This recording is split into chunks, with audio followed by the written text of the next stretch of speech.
अपनी बात हम रखेंगे,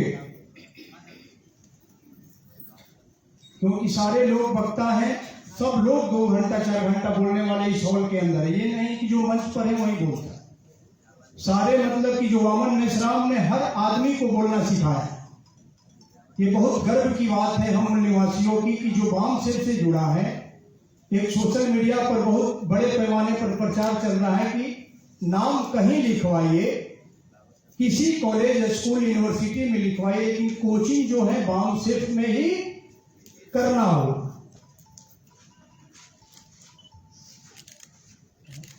हाँ साहब आ गए, मनोज यादव जी, धन्यवाद। जय मूल निवासी साथियों, मंच पर बैठे हुए सभी महापुरुषों को, भंते जी को बहुत बहुत धन्यवाद। दूर दराज से आए हुए सभी साथी और खासकर हमारे बहुत प्रिय के बॉस साहब को बहुत बहुत नमन। यहाँ हम लोग का प्रोग्राम जो है बुद्ध इंटरनेशनल नेटवर्क के तहत प्रोग्राम है और जन जन तक बौद्ध धर्म को कैसे पहुँचाएं, इस पर विशेष फोकस होना चाहिए। और खासकर भंते जी से तो अनुरोध रहेगा मेरा कि मंच पर जब भी आए तो बुद्ध का धर्म के विषय में हम लोगों को बताएं। बहुत से लोग बैठे हुए हैं, अगर हम पूछें कि कितने बौद्ध हैं, सब हाथ उठाएं तो लगभग सभी लोग हाथ उठाएंगे, लेकिन हम समझते हैं कि बुद्ध का पंचशील भी किन्हीं को शायद नहीं पता हो। और एक काम भंते जी का है, हम कुछ भाषण देने नहीं आए हैं, हम तो अनुरोध कर रहे हैं कि बुद्ध का शिक्षा जब हम नहीं दे पाएंगे लोगों को, कैसे हम बौद्ध हम घर घर तक पहुँचाएंगे। मान लिया किसी को हम कुछ देते हैं कि लीजिए बहुत बढ़िया चीज़ है, ये मान लिया कि किसी को हम देते हैं कि बहुत बढ़िया चीज़ है, आप लीजिए। अब वो पूछेगा कि ये क्या है, तो हमको तो बताना पड़ेगा ना कि क्या है, और हम ही को पता नहीं है कि क्या है। हम दे रहे हैं लोगों को बौद्ध धर्म, अब बौद्ध धर्म के विषय में मुझे ही नहीं पता हो कि बौद्ध में उसका बौद्ध धर्म में क्या है, 4 यार सत्य क्या है, पंचशील क्या है, अष्टांगिक मार्ग क्या है, तो खुद जानना होगा। जो भी लोग हम लोग प्रयासरत हैं कि बुद्ध का धर्म घर घर तक पहुंचाएं, जन जन तक पहुंचाएं, तो हम लोगों को मन मस्तिष्क में ठीक से जानना होगा कि बौद्ध धर्म है क्या। अगर किसी बंदर को कहें कि एक डाल छोड़ दो, ये डाल ठीक नहीं है, इस डाल पर आ जाओ, बढ़िया डाल है और इसमें फल लगा हुआ है, बड़ा फलदार डाल है, ये छोड़ के ये डाल पर आ जाओ, तो उसको फल दिखाना पड़ेगा ना, उसको साबित करना पड़ेगा ना कि इससे ये डाल से बढ़िया डाल है, तो बंदर वो डाल छोड़ करके ये डाल पर आएगा। हम लोग कहते हैं कि हिंदू धर्म छोड़ दो, हिंदू ठीक नहीं है, हम लोग बौद्ध हैं। तो बौद्ध में क्या है आपके लिए, कितनी आज़ादी है, कितना समानता है, कितना बंधुत्व है, भाईचारा है, कितना इंसानियत है, ये बताना होगा ना। और ये बताने से पहले खुद जानना होगा। लेकिन हम लोग खुद बौद्धिस्ट नहीं होना चाहते हैं, सिर्फ बात करते हैं कि पूरा जन जन तक हम बौद्ध धर्म को पहुँचाएँ। तो मेरा अनुरोध यही है कि बुद्ध इंटरनेशनल नेटवर्क के बैनर तले प्रोग्राम है। बहुत शुक्रगुजार है ये देश, पांच जैसे संगठन पर सारे मूल निवासियों को एकजुट कर रहा है, बोलने का आवाज़ दे रहा है। ये बहुत गर्व की बात है, बहुत गर्व है वाम से पर, जो हम दूर दूर से लोगों को यहाँ खींच लाया है। तो मेरा यही अनुरोध है कि बौद्ध धर्म पर चर्चा हो और हिंदू धर्म के विषय में बहुत लोग बोले। मेरा जो परिभाषा है हिंदू धर्म के विषय में, हिंदू धर्म उसे कहते हैं जिसमें हिंसा और दुष्कर्म का बड़ा रस ले लेकर गुणगान हो। आप रामायण पढ़ें, महाभारत पढ़ें, पुराण पढ़ें, उसमें हिंसा और दुष्कर्म का बड़ा गुणगान है, बड़ा गुणगान। अब जैसे 1-2 एग्जाम्पल देते हैं। इंद्र, जिनको भगवान कहा जाता है, वो बलात्कार कराते हैं अहिल्या का, गौतम ऋषि की पत्नी का, और फिर भी भगवान है। और युधिष्ठिर बड़ा भारी जुआरी, इतना बड़ा जुआरी संसार में शायद नहीं कोई हुआ होगा कि अपनी पत्नी तक को भी दांव पर लगाते हैं। इतने अंधे हो जाते हैं जुआ खेलने में, फिर भी वह धर्मराज है, फिर भी हिंदू धर्म उनका गुणगान कर रहा है। आपका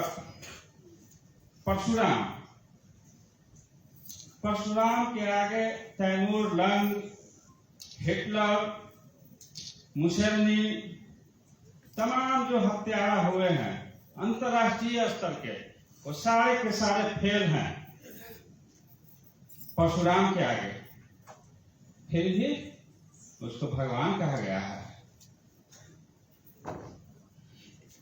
आपका ज्यादा क्या कहें, हंसी भी आता है बोलने में। आपका युधिष्ठिर 5 भाई, एक महिला से शादी करते हैं 5 लोग।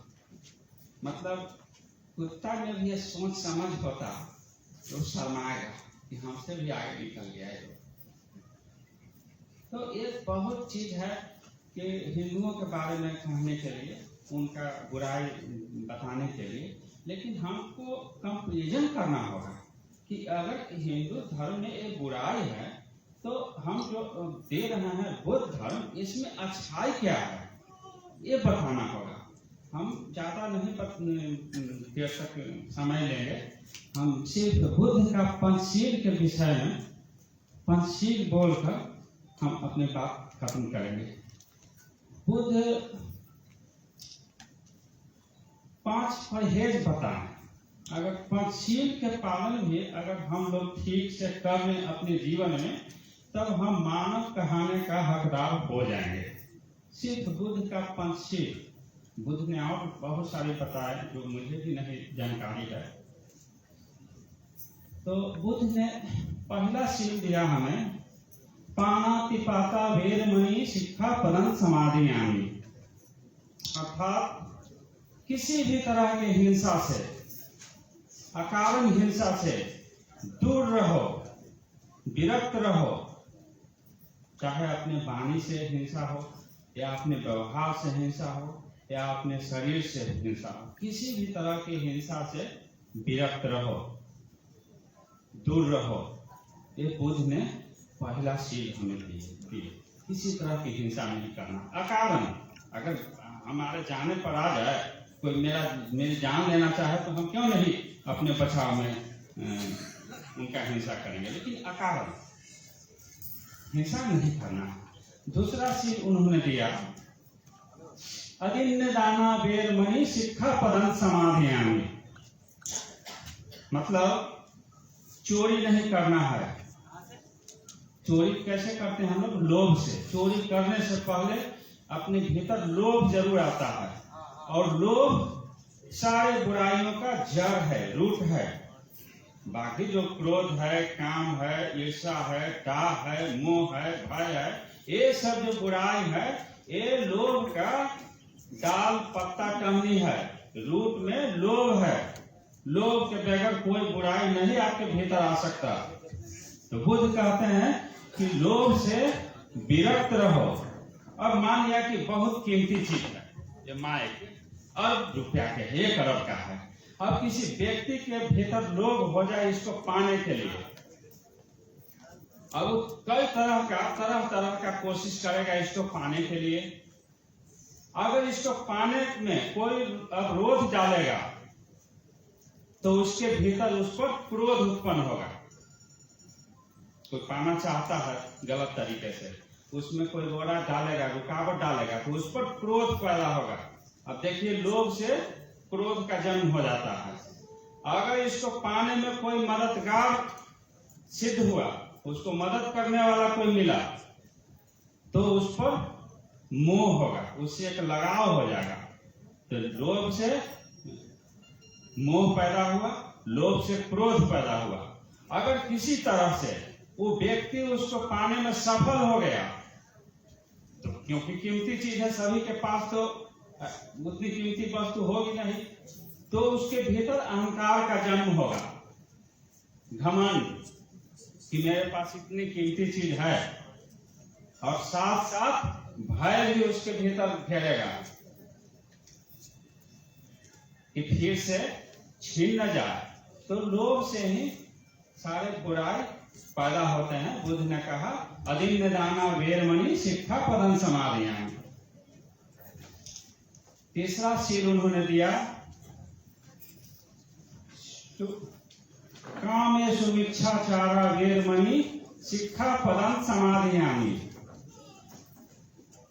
बुद्ध कहते हैं कि काम वासना से ग्रस्त होकर के अनाचारिक व्यवहार से विरक्त रहना चाहिए।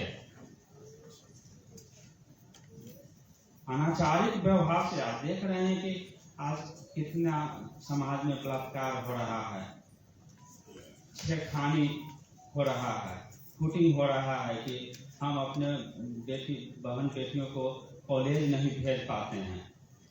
चाह करके भी नहीं, दूर अगर कोचिंग है, दूर कॉलेज है तो भेजने में मन घबराता है। अगर हम भारत के लोग बुद्ध के तीसरा शील पर अगर अमल करें, अनाचारिक काम वासना से ग्रस्त होकर के अनाचारिक व्यवहार न करें, तो हमारा समाज अच्छा मार्ग की तरफ चलेगा कि नहीं। तो बुद्ध कहते हैं कि कामेषु मिच्छाचारा वेरमणि शिक्षा पदम समाधियामि।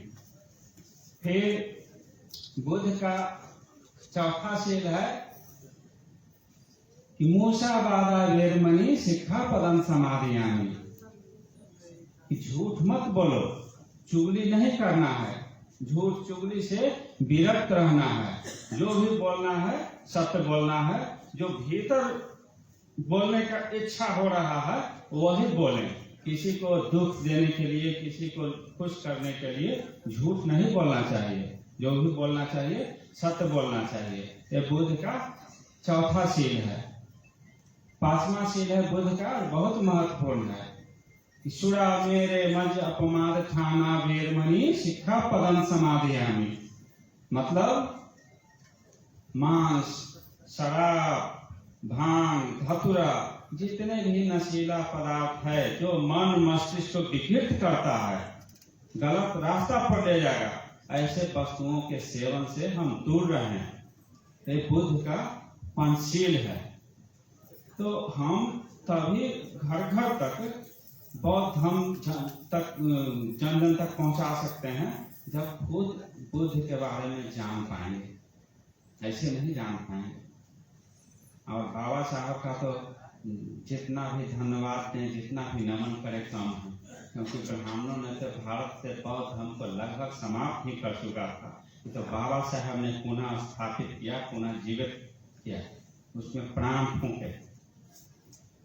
तो मैं आने वाले जो वक्ता होंगे उनसे यही अनुरोध करेंगे, मेरा यही विनय उनसे रहेगा कि बौद्ध धर्म के विषय में बताएं। क्योंकि हम लोगों को कहते हैं कि हिंदू धर्म छोड़ो बौद्ध अपना, तो आखिर बौद्ध है क्या, यह तो बताना होगा। बहुत बहुत धन्यवाद मुझे मंच पर दिया गया। बहुत बहुत धन्यवाद मानव मनोज यादव, जो जिला संयोजक बुद्धिस्ट इंटरनेशनल नेटवर्क पटना से है।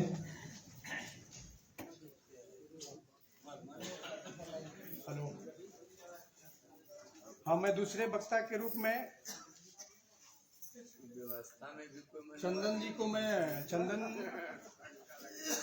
मुखिया जी जो है चोरसुआ के हैं, इसी लोकल, मैं मुखिया जी को आमंत्रित करना चाहता हूं, चंदन मुखिया जी को, कि वो मंच पर आए और अपनी बात रखें। मान्यवर चंदन जी। उसके बाद हमारे एक दूसरे मुखिया जी हैं, अगर हॉल के अंदर उपस्थित हैं तो तैयार रहिएगा। हिमांशु प्रसाद जी, जो कमल बिगहा के रहने वाले हैं। धन्यवाद।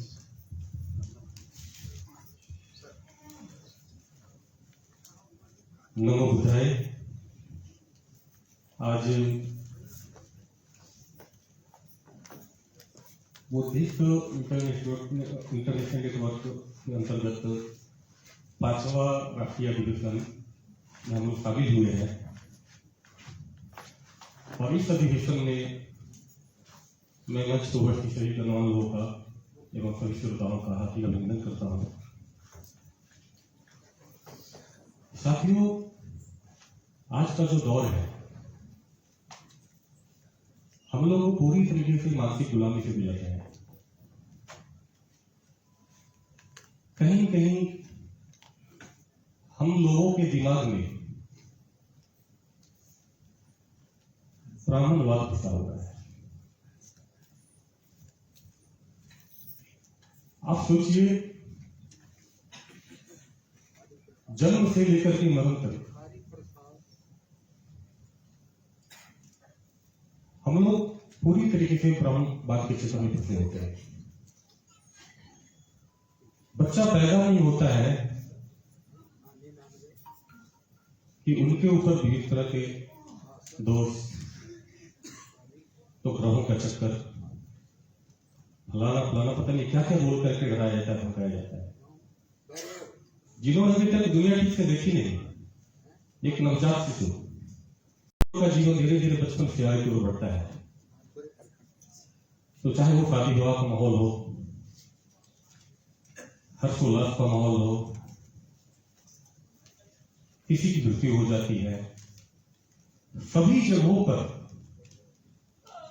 हम लोग जो है ब्राह्मणवाद को, हमारे संस्कार होने चाहिए कि हम बड़ों को अभिवादन करें, अपने से छोटों को प्यार दें। लेकिन ऐसी मानसिक गुलामी में हम लोग जी रहे हैं कि अपने से छोटों को भी पैर छू के प्रणाम करते हैं, खास करके शादी विवाह या पूजा के दिनों में। घरों में सत्यनारायण स्वामी की पूजा, बच्चा पैदा नहीं होता है तो उसको रामायण और महाभारत की कथाएं सुनाना चालू कर देते हैं। लेकिन कभी भविष्य के बारे में हम लोग किसी को नहीं बताते। किसी की मृत्यु होती है तो बाबा जी बोलेंगे हमको ये चीज दान दीजिए तो उनको स्वर्ग मिलेगा।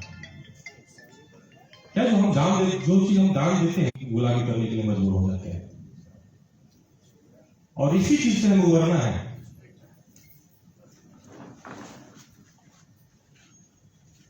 आपको ब्राह्मण जो है, आपके बच्चे का भविष्य कि महात्मा बुद्ध के विचारों को, डॉक्टर भीमराव अंबेडकर के विचारों को समझे तक पहुंचाओ। क्योंकि आज भले में आपके सामने एक पंचायत के मुखिया के रूप में खड़ा हो, पूजा नहीं करेंगे हम लोग आगे निकलेंगे नहीं। जब तक बाबा जी आएंगे नहीं तो हम लोग कुछ करेंगे नहीं। और इसी चीज से हम लोग को उबारना है।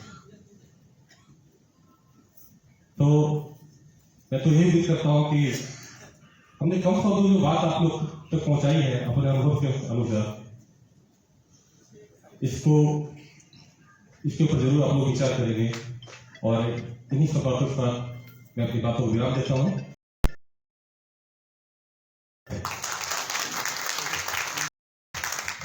बहुत बहुत धन्यवाद चंदन मुखिया सर, जो चोरसुआ के रहने वाले हैं, इसी राजगीर की धरती से ये आते हैं।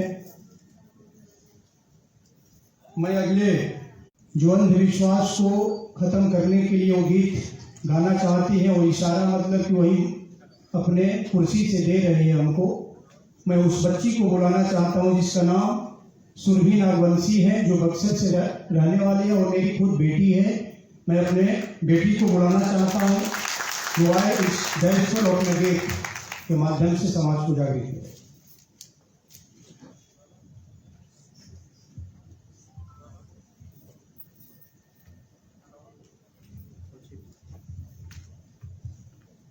आज दिनांक 27 सितंबर 9वां महीना 2022 5वां राष्ट्रीय अधिवेशन में आए हुए सभी को जय भीम, जय मनिवासी।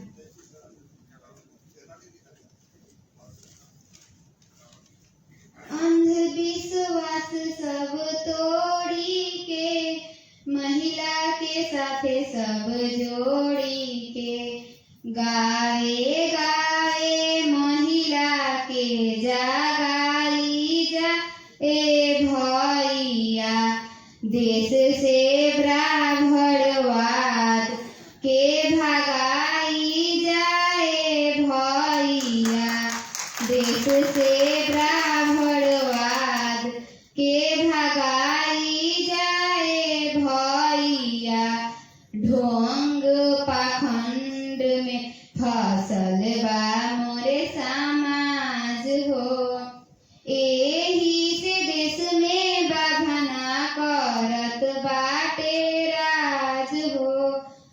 ढोंग पाखंड में फसल बा मोरे समाज हो।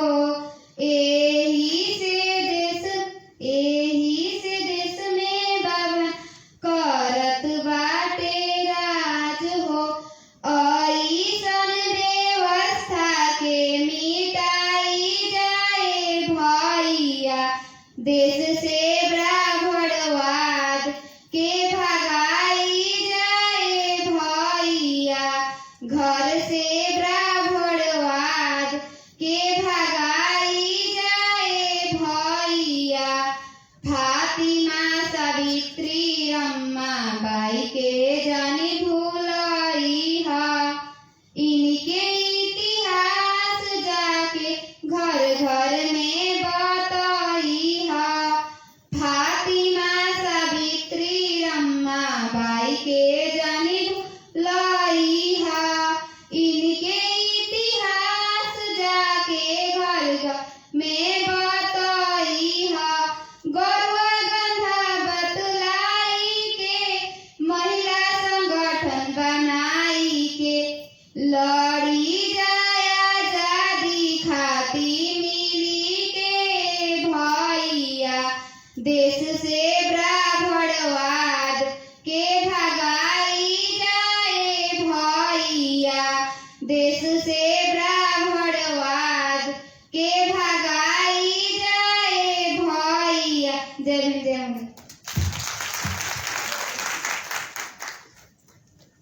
बहुत बहुत धन्यवाद। देश से ब्राह्मणवाद के भगाई जाए भैया, महिला संगठन बनाई जाए भैया। बिना महिलाओं का संगठन बनाए बगैर देश से ब्राह्मणवाद भागने वाला नहीं है। इसीलिए वामन मेश्राम साहब ने बुद्धा के बाद दूसरा महिलाओं का संगठन राष्ट्रीय मूल निवासी महिला संघ खड़ा कर दिए हैं, और उसी का नतीजा है कि हमारे हर कार्यक्रम में महिला दिखाई देती है।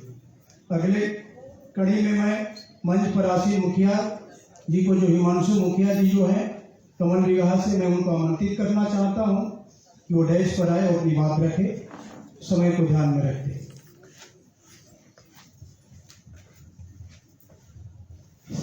धन्यवाद सर। मैं कतरीसराय से हूँ। कतरीसराय प्रखंड में एक छोटा सा पंचायत है बिलारी में, उसी सीट से, जनरल सीट से मैं चुनाव इस बार जीता हूँ। सबसे पहले मैं सभी को जय भीम दोस्तों, जितने भी हमारे मंचासीन हैं सबको मेरा जय भीम। हम एक बात बताना चाहेंगे, जिस तरह से हम लोग पे 3% राज कर रहा है, मात्र 3%, हम लोग पे इतना समझे क्रश कर रहा है। हम ही लोग का वोट से जीतता है वो, और हम ही लोग को आंख दिखाता है। जैसे कि आप एक चचा थे, वो अच्छा गाना गा रहे थे, हमको बहुत अच्छा लगा। मैं अपने तरफ से मैं उनको दिल से धन्यवाद देना चाहता हूँ। अभी हमारे पंचायत में घटना घट गया था, सर जानते होंगे, एक मूर्ति टूट गई थी। वो मूर्ति तोड़ने वाले हमारे ही समाज के ही लोग थे, चौधरी जी, जो कि उनको इसलिए वो मूर्ति तोड़ा जाके कि क्योंकि उनको राजसूत्र बोला गया था। अब बताइए हम लोग राजसूत्र कैसे हैं? कोई बता सकते हैं क्या? कोई बता सकते हैं कि हम लोग राजसूत्र कैसे हैं? लेकिन हम लोग को वो समझता है राज और शुद्ध, हम लोग को कहता है, जबकि उससे अच्छा रहते हैं, अच्छा खाते हैं, उससे ज्यादा नॉलेज है, उन्हें भी पढ़ा हुआ है तो पूजा करवाता, संस्कृत बताता लोगों को। तो इसीलिए हम एक ही चीज कहना चाहेंगे लोगों के बारे में, लोगों को, कि कुछ नहीं करना है। इस ब्राह्मणवाद को इस देश से भगा देना। आज 70 साल से कोई एक ही समुदाय के लोग चुनाव जीतते आ रहा था। एक जात का हमारे पंचायत में 70 साल से एक समुदाय का चुनाव जीतते आ रहा था, और उसको इस बार हम रिकॉर्ड तोड़ के दिखाए। हम उसको बताए कि हम लोग भी हैं, और हम जनरल सीट पे चुनाव जीत के उसको दिखाए हैं उस बिलारी पंचायत में। और विश्वास कीजिए, इतना पेट में दर्द हो रहा है कि हम आपको बता नहीं सकते हैं, और उसको करके दिखा दिए इस बार। तो हम इसी तरह के लोगों को कहना चाहते हैं कि आप भी लड़िए अपने अधिकार के लिए। हरदम सीट पे नहीं लड़िए, एससी सीट पे नहीं लड़िए, आप लड़िए जनरल सीट पे, क्योंकि आप एससी सीट पे जब लड़ते हैं तो आप ही को अपने लोग में लड़ा के रख दें, और कभी आपको जीतने नहीं देगा। वो क्या करेगा, हमारे लोग को रख देगा चपरासी में, कुट्टी देने के लिए गाय को, भैंस को कुट्टी काटने के लिए, उसी को क्या करता है, नॉमिनेशन करवा देता है। ये सच्चाई है कि नहीं? और उसको हम पूरा उपभोग होता है, उसको कुछ जानकारी होता नहीं है, और वो क्या करता है कि मुखिया का काम पूरा वो समेटता है। वो फंसे चाहे कल के बेचारा वो जेल चल जाता है, लूट के तो रख लिया उसके नाम पे और लूट के चल गया। तो इसीलिए हम कहना चाहते हैं कि कुछ नहीं करना है, इस बार जागिए। जिस तरीका से आज हम लोग का बुद्धिस्ट इंटरनेशनल नेटवर्क बना है, हम लोग को जितना ज्यादा से ज्यादा लोगों को जोड़ना है, बनाना है, ताकि और संख्या हम लोग जुटे। आज जैसे देख रहे हैं कि कुछ कुर्सियां खाली है, आज कोई यहाँ जागरण हो जाए दुर्गा के नाम पे तो देखिए आप कुर्सी नहीं मिलेगा, छत पर चढ़ के देखेगा लोग। यही चीज लोगों को समझाना है, बताना है कि अपने समाज में जाकर लोगों को जागरूक करना है कि प्लीज समझिए इस बात को। हम लोग का जो अधिकार है वो मिल नहीं रहा, हम लोग को अधिकार लेना है, छीनना है। जैसे हमने छीन के दिखाया, हम अगले बार रहे ना रहे, लेकिन इस बार उसको बता दिए कि हम लोग भी तैयार हैं। इसलिए जितना हो सके आप लोग समाज में यहाँ जाइएगा तो लोगों को बताइएगा अम्बेडकर के, बाबा साहब भीमराव अम्बेडकर के बारे में, कि बाबा साहब जो हम लोग के लिए कुर्बानी दिए हैं, जो अधिकार दिया, हम लोग के लिए लड़ाई लड़े हैं, उनका अधिकार के बारे में लोगों को बताइए। आज भी लोग बहुत ज्यादा हम लोग डाक में है, अंधेरा में है, क्या पूछा है कि नहीं? इतना अंधकार में हम लोग हैं कि मत कहिए। हमारे घर में मम्मी पापा हैं, हम लोग विश्वास करते, झूठ क्या बोले, और उन्हीं के समाज में है, नेतागिरी में आ गए हैं, तो समझना होगा क्या करें, उनको लेके चलना पड़ता है। मम्मी बहुत समझाते हैं, मम्मी कुछ नहीं है। अब बताइए हमको कि एक मट्टी के मूर्ति हम बनाते हैं, उसमें भगवान कहाँ से आ जाएगा धरती में? संभव है? कहीं संभव नहीं। हम लोग को इस तरीके के माइंड वाश कर दिया है, दिमाग में घुसा दिया है। हम लोग सरस्वती पूजा मनाते हैं, गणेश पूजा मनाते हैं, दुर्गा अब इस बार चल रहा है, दूसरा दिन है। मत कहिए, इस तरह से हम लोग को घेर के रख दिया है। अब वो क्या कर दिया है, बिजनेस बना दिया है। एक घर में पाठ कराएगा, एक एक पंडित जी 2-2, 3-3 जगह पाठ करवा कर अपना बिजनेस फैला दिया है। मात्र 3% लोग हम लोग पे राज कर रहा है। इसी चीज को हम लोग को समझना और समझाना है लोग, तभी जाके हमारे देश में लोग जाएंगे। नालंदा तो बहुत कम है सर, इसको जितना हो सके लोगों को बताना है, समझाना है, तभी जाके हमारा समाज जागरूक होगा। नहीं समझाइएगा, नहीं समझिएगा तो जिस तरीका हम लोग पे शोषण हो रहा है, अत्याचार हो रहा है, वो होता रहेगा। आज हमारे साथ हो रहा है, कल उनके साथ होगा, कल देखते रहिए।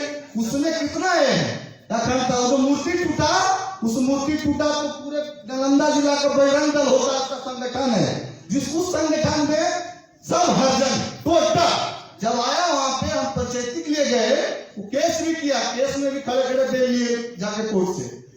बोले वहां पे कि बताइए वो मूर्ति आपका नहीं था, सार्वजनिक मूर्ति है, जो दंड देना था समाज देता। कोर्ट में हुआ, उसी समय खड़े खड़े बेल हो गया। उसके बाद क्या किया, जब उससे हार गया कोर्ट से, तो बजरंग दल को लाया, तलवार गड़ासा भाला लेकर आया। तो हम लोग तैयार हो गए, प्रिपेयर हो गए। 100 लड़का बोले अगर एक खरोच किसी को आ गया तो सोच लेना एक बजरंग दल का लौट के नहीं जाओगे। हमने वो शक्ति दिखाया लोग। अरे वहां पे भूमियार के घर में बैठ के पंचायती किए, जाके हम लोग सरपंच मुखिया सब मिलके पंचायती, हम मुखिया बना, उप मुखिया बनाए तो हर जन है, मुखिया भी एक हर जन है, हम लोग सब बैठ के पंचायती किए। इसीलिए हम कहना चाहते हैं कि डरना नहीं है, डरा के रखना है। असली बहुजन हम ही लोग हैं, लेकिन समझना होगा, बताना होगा, सीखना होगा। जय हिंद, जय हिंद साहब। हेलो, जय मुरली मसी। हाँ, बहुत बहुत धन्यवाद मुखिया जी को। लेकिन मुखिया जी ने कहा जो मंच पर उपस्थित है, मैं उनको आमंत्रित करना चाहता हूं कि अपनी 2 मिनट में बात समाप्त करें, ताकि अध्यक्ष महोदय को समय दिया जाए। काफी हम लोग सुनने के लिए आए हैं। रंजीत सर, जोड़ियो।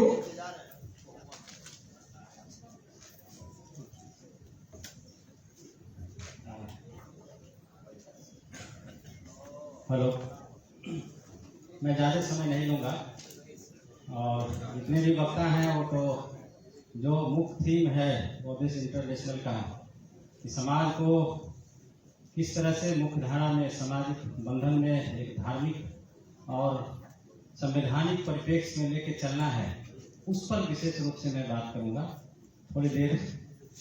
देखिए, मेरा नाम रंजीत पासवान है। मैं डिप्टी डायरेक्टर डी पोस्ट में हूँ अभी प्रेजेंट। इससे पहले मैं सेक्टुरा में जिला शिक्षा पदाधिकारी था। और ये जो समाज की बात हो रही है, मैं 2-3 बिंदुओं पर ही विशेष फोकस करूंगा कि किसी भी समाज में देखिए, जरा गौर करके हम लोग सोचेंगे तो जब बौद्धिस्ट देश था हमारे पूर्वजों का देश बौद्धिस्ट था, हम उसके वंशज हैं। मुख्य रूप से 2 ही विचारधारा की लड़ाई हमेशा इस देश में हुई है। एक समतामूलक समाज की स्थापना करने वाले विचारधारा के लोग और एक विषमतामूलक समाज की स्थापना करने वाले विचारधारा के लोग। तो समतामूलक समाज की स्थापना करने वाले विचारधारा के जो लोग हैं उन्हीं के हम लोग वंशज हैं। वो शांति, भाईचारा, एक दूसरे से मिलजुल कर रहना, उसके हृदय में ये भावना है। इसलिए सभा में जब हमको हमारे पूर्वजों को 10 लाख मारा है, आज जाके गोल पर लेता है, हम लोग कहते हैं छोड़ दो जी, माफ कर दो। सिर्फ हमारे खून में वह चीज जमा हुआ है। समतामूलक समाज का खून हमारे वंशजों का खून हमें, और विषमतामूलक समाज की स्थापना करने वाले वो लोग हैं कि जब तक समतामूलक समाज करने वाले लोग को विषम नहीं बना के रखेगा और समान नहीं बना के रखेगा, तब तक वो राज नहीं कर पाएगा। इस चीज को समझना पड़ेगा हम लोग को, और जब तक इस चीज को नहीं समझेंगे तो हम लोग सही लड़ाई लड़ नहीं पाएंगे। तो जितने भी हमारे समाज के लोग हैं, जिसको हम 90%, 95%, 85% जो कहते हैं, वह सभी समतामूलक समाज की स्थापना करने वाले के वंशज हैं। और उनको एक दूसरे की भावना से, और सभी की समस्याएं एक हैं, सभी की विचारधारा एक है, उनकी सभी समस्याएं एक हैं। विषमतामूलक समाज की स्थापना करने वाले लोग की समस्या सिर्फ एक है, उनके घर में कोई ताक नहीं सकता है, उनके बहू की समस्या सिर्फ एक है। और समतामूलक समाज की स्थापना करने वाले समाज की समस्या 1000 है और बढ़ाते ही जा रहा है। हर क्षण समस्या को में ला करके हम लोग को उलझाया जा रहा है। तो उनकी एक समस्या क्या है? उनकी एक समस्या है दिल्ली का लाल किला। शराब की लड़ाई लड़ते हैं कि एक बोतल शराब देगा तो हम बिक जाएंगे। हम लोग बिकने की लड़ाई लड़ लेते हैं, जुड़ने की लड़ाई नहीं लड़ पाते हैं। बाबा साहब ने जुड़ने की लड़ाई के लिए बताया, गौतम बुद्ध ने जुड़ने की लड़ाई के लिए बताया, ज्योतिबा फुले साहू जी महाराज ने ये सब हम लोग को एक साथ जुड़ने के लिए उन्होंने कहा। तो कैसे होगा? तो होगा कैसे कि बुद्ध के समय में जो राजा था, उसका शासक का जो धर्म था और शासन करने का जो नियम था, दोनों एक था। बुद्ध के काल में जो हम लोग कहते हैं कि इंटरनेशनल बौद्धिस्ट की जो भावना हम लाते हैं, तो उस समय में दोनों का रूल एक था। जैसे धर्म उसका जैसा था, वैसा उसका शासन करने का भी रूल था। 1 इंच इधर से उधर नहीं था। इसलिए सील था, तो सील का जो रूप है वह धार्मिक रूप में भी था और शासकीय रूप में भी था। यानी कि शासन करने वाले लोग भी उसको उसके अनुरूप अपनाते। और हम लोग में क्या हो रहा है? धार्मिक के रूप में हिंदू है और शासकीय संविधान के रूप में हमारा बौद्ध धर्म का सभी रूल है। समतामूलक समाज की स्थापना करने में जितने भी संवैधानिक रूल हैं, हमारे बाबा साहब ने जितने भी संवैधानिक रूल बनाए हैं, वो सभी हमारे बौद्ध धर्म से रिलेटेड है। और मान रहे हैं किसको? हिंदू धर्म के रूल रेगुलेशन को। और हिंदू धर्म के रूल रेगुलेशन क्या है? सामाजिक रूप में जो धार्मिक रूप है उसका सामाजिक रूप क्या है? मनुवाद का रूप है, उसका मनुस्मृति का रूप है, रूल है। तो जब हम हिंदू धर्म की बात करेंगे, मानेंगे उसको, तो रूल कौन लागू होगा समाज में? मनुवाद का रूल लागू होगा। और जब मनुवाद का रूल लागू होगा और भारतीय संविधान कहता है कि नहीं, हम इसको हम नहीं मानेंगे, तो दोनों में टकराव होगा। और जब दोनों में टकराव होगा तो आप पर शासन करने के लिए नियम लगाएंगे। और इस समाज को 4 वर्ग में बांटा, ब्राह्मण, क्षत्रिय, वैश्य, शूद्र, यही 4 वर्ग बना। इस 4 वर्ग का हम जो अनुभव किया है, चारों ब्रह्मा ने जब शक्ति का बंटवारा कर रहा था ब्रह्मा, तो सबसे पहले ब्राह्मण गया। तो ब्राह्मण को अपार शक्ति मिला। इसलिए अथाह भंडार शक्ति कथा, इसलिए ब्राह्मण को अपार शक्ति मिल गया। बोरा लेके जाए चाहे उठना लेके जाए, जितना गया उसको मिला। उसके बाद छतरी गया, ठीक ना, छतरी गया तो छतरी को जो उससे के बाद बचा उसको मिला, उसको भी अपार शक्ति मिला। उसके बाद वैश्य गया तो वैश्य को भी मिल गया व्यापार करने की शक्ति। और शूद्र गया बाद में, सब चीज खत्म हो गया, तब शूद्र गया बाद में। कहा कि आप कहाँ है, तो कोई भी शक्ति नहीं है, आप क्या मिलेगा तुमको। तो कहा उसी प्रकार से, कैसे, जैसे नाग जो है, सांप में नाग होता है जिसको हम लोग ब्राह्मण कहते हैं, वो सबसे ज्यादा विष होता है, तो सबसे ज्यादा शक्ति लिया ब्रह्मा ने दिया उसको। उसके बाद करेता जिसको कहते हैं, जिसको छतरी कहते हैं, उसको मिला, उसको भी विष ज्यादा मिला। और वैश्य के रूप में वो जो धामी होता है, जो दूध पीता है, व्यवसाय के रूप में धामी को मिला। और ढोड़वा गया शूद्र, ढोड़वा गया ठीक पीछे में, जिसको हम लोग शूद्र कहते हैं। पूछा उसको ब्रह्मा करे तुम कहाँ रह गया ढोड़वा को। कहा कि हुजूर हम क्या करें, रास्ता में मिल गया, भेड़ मिल गया, मछली मिल गया, उसी के खाते खाते हमको आने में लेट हो गया। तो क्या तब क्या होगा, सब तो लेके चला गया, अब तुम्हारे पास है क्या, हमारे पास तो कुछ है नहीं। तो इन्होंने कहा कि तब हम समाज में जिएंगे कैसे। ढोड़वा ने कहा कि जिएंगे कैसे समाज में, तो जो देखेगा कितना मोटा नहीं हमको पीट देगा, कोई डरेगा ही नहीं हमसे। तो ब्रह्मा ने कहा उसको डरने की कोई बात नहीं है, ठीक है, हम तो कुछ दे नहीं सकते, लेकिन एक चीज दे सकते, क्या, कि शनिचर को जो काटेगा ना तो कोई नहीं बचेगा। तो यही प्रथा हम लोगों में है कि ढोड़वा देखे देखने का तो छोड़ो, शनिवार को उसको कुछ मत करो, ये काट लेगा तो विष लगेगा, वही प्रकार है। लेकिन बाबा साहब ने कहा है ढोड़वा, ऐ शूद्र के समाजो, तुम्हें डरने की जरूरत नहीं है। तुम जो जैसे ढोड़वा शनिचर को काटेगा तो साले को कोई नहीं बचेगा, उसी प्रकार तुम 5 वर्ष में एक दिन अगर जिसको काट लेगा तो जिंदगी में कभी उखड़ा नहीं होगा, वह वोट का पावर। तो बाबा साहब ने 5 वर्ष में काटने के लिए एक विष दिया हमको, वह वोट की ताकत है। और उस वोट की ताकत को हम लोग क्या कर रहे हैं, देख रहे हैं।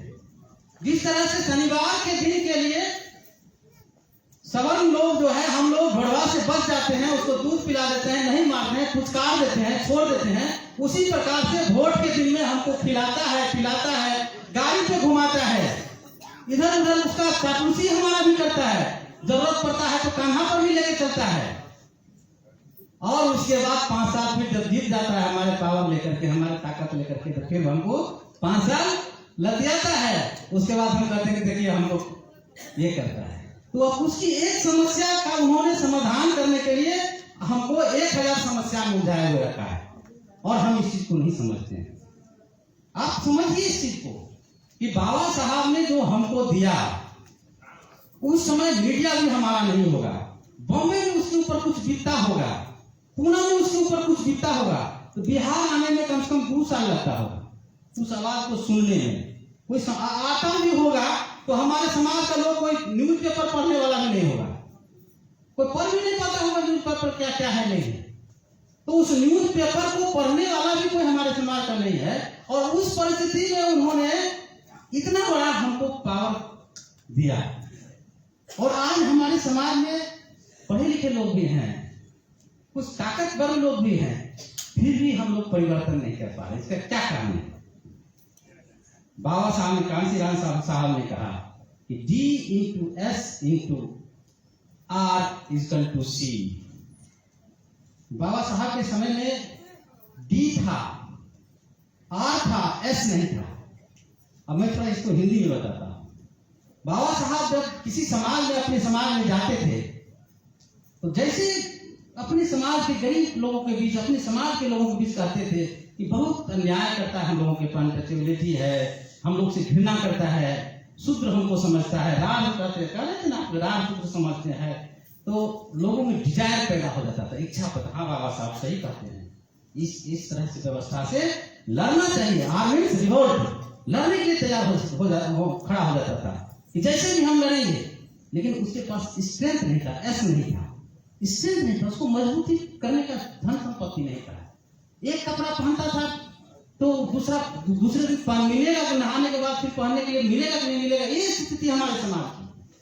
लेकिन फिर भी उन्होंने जैसे जैसे स्ट्रेंथ जमा करके इतनी बड़ी लड़ाई लड़के हमको इतना बड़ा ताकत दिया, वोट देने का पावर दिया। लेकिन आज हमारे समाज में एस है, स्ट्रेंथ भी है, आर भी है, रिवोल्ट करने की शक्ति भी है, लेकिन डिजायर नहीं है। हम लोग डिजायर खोते जा रहे हैं, इच्छा खोते जा रहे हैं। लड़ने वाला तैयार हो तो फलाना के घर में तैयार हो, हमारे घर में बाबा साहब पैदा नहीं हो। इसलिए जुआ पे जय भीम वाली बात पैदा कर, ऐसी सोच ऐसे हालात पैदा कर, मर्जी के बिना न बने इस देश का राजा है, भीम के बच्चों ऐसी बात पैदा कर। ऐसे हालात पैदा करना पड़ेगा हम लोगों को मिलजुल करके कि हमारे बिना इस देश का शासक दूसरा कोई नहीं हो सकता है। इसलिए मैं कहता हूँ साथी, इस चीज को समझना होगा। अभी हम लोग के बाबा परबाबा पढ़े लिखे नहीं थे, बॉन्डेड लेवल थे हमारे दादाजी। जब भूमिहार लोग आते थे लाठी लेकर के तो उसके हाव भाव से देख लेते थे कि मार करने के मूड में है कि गाली देने के मूड में है कि हमको दुलार करने के मूड में है।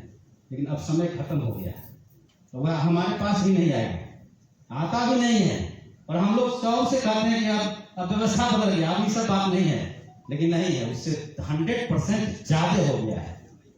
वह हमारे समाज में आएगा भी नहीं, ऐसा लीडिंग लगाएगा कि स्वतः खून हमारे शरीर का निकलते जा रहा है।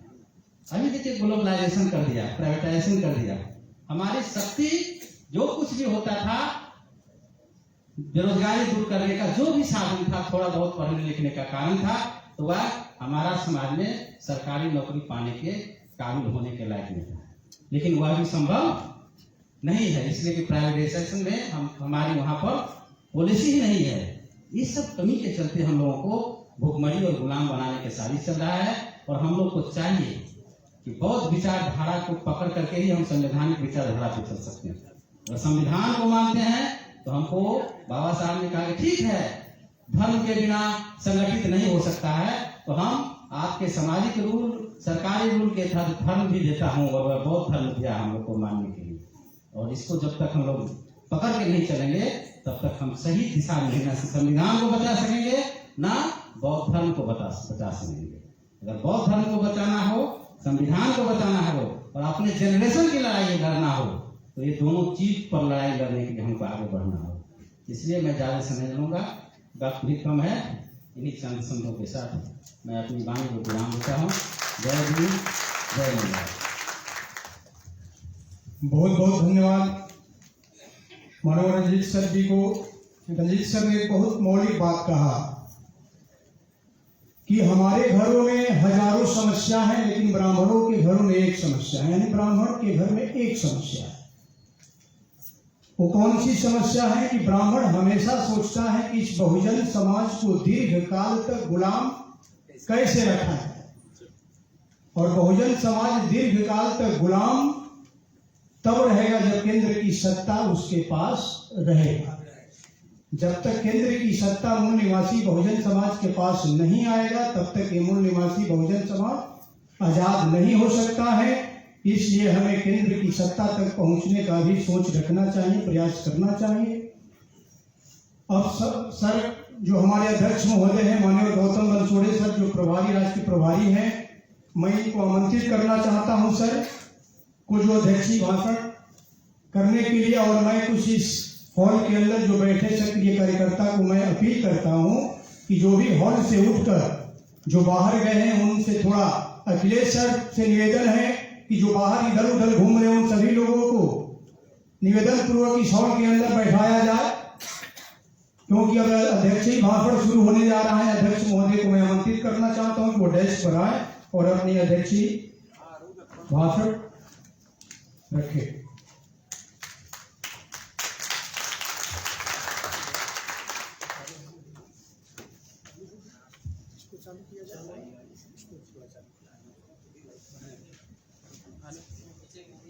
हेलो हेलो हेलो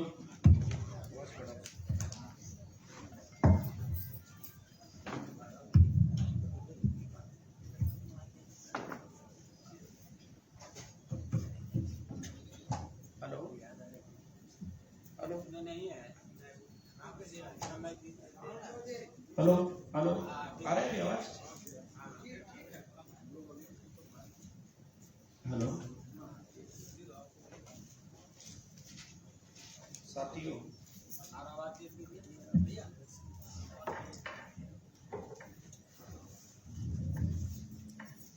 अभी आ रही आवाज? आ रही?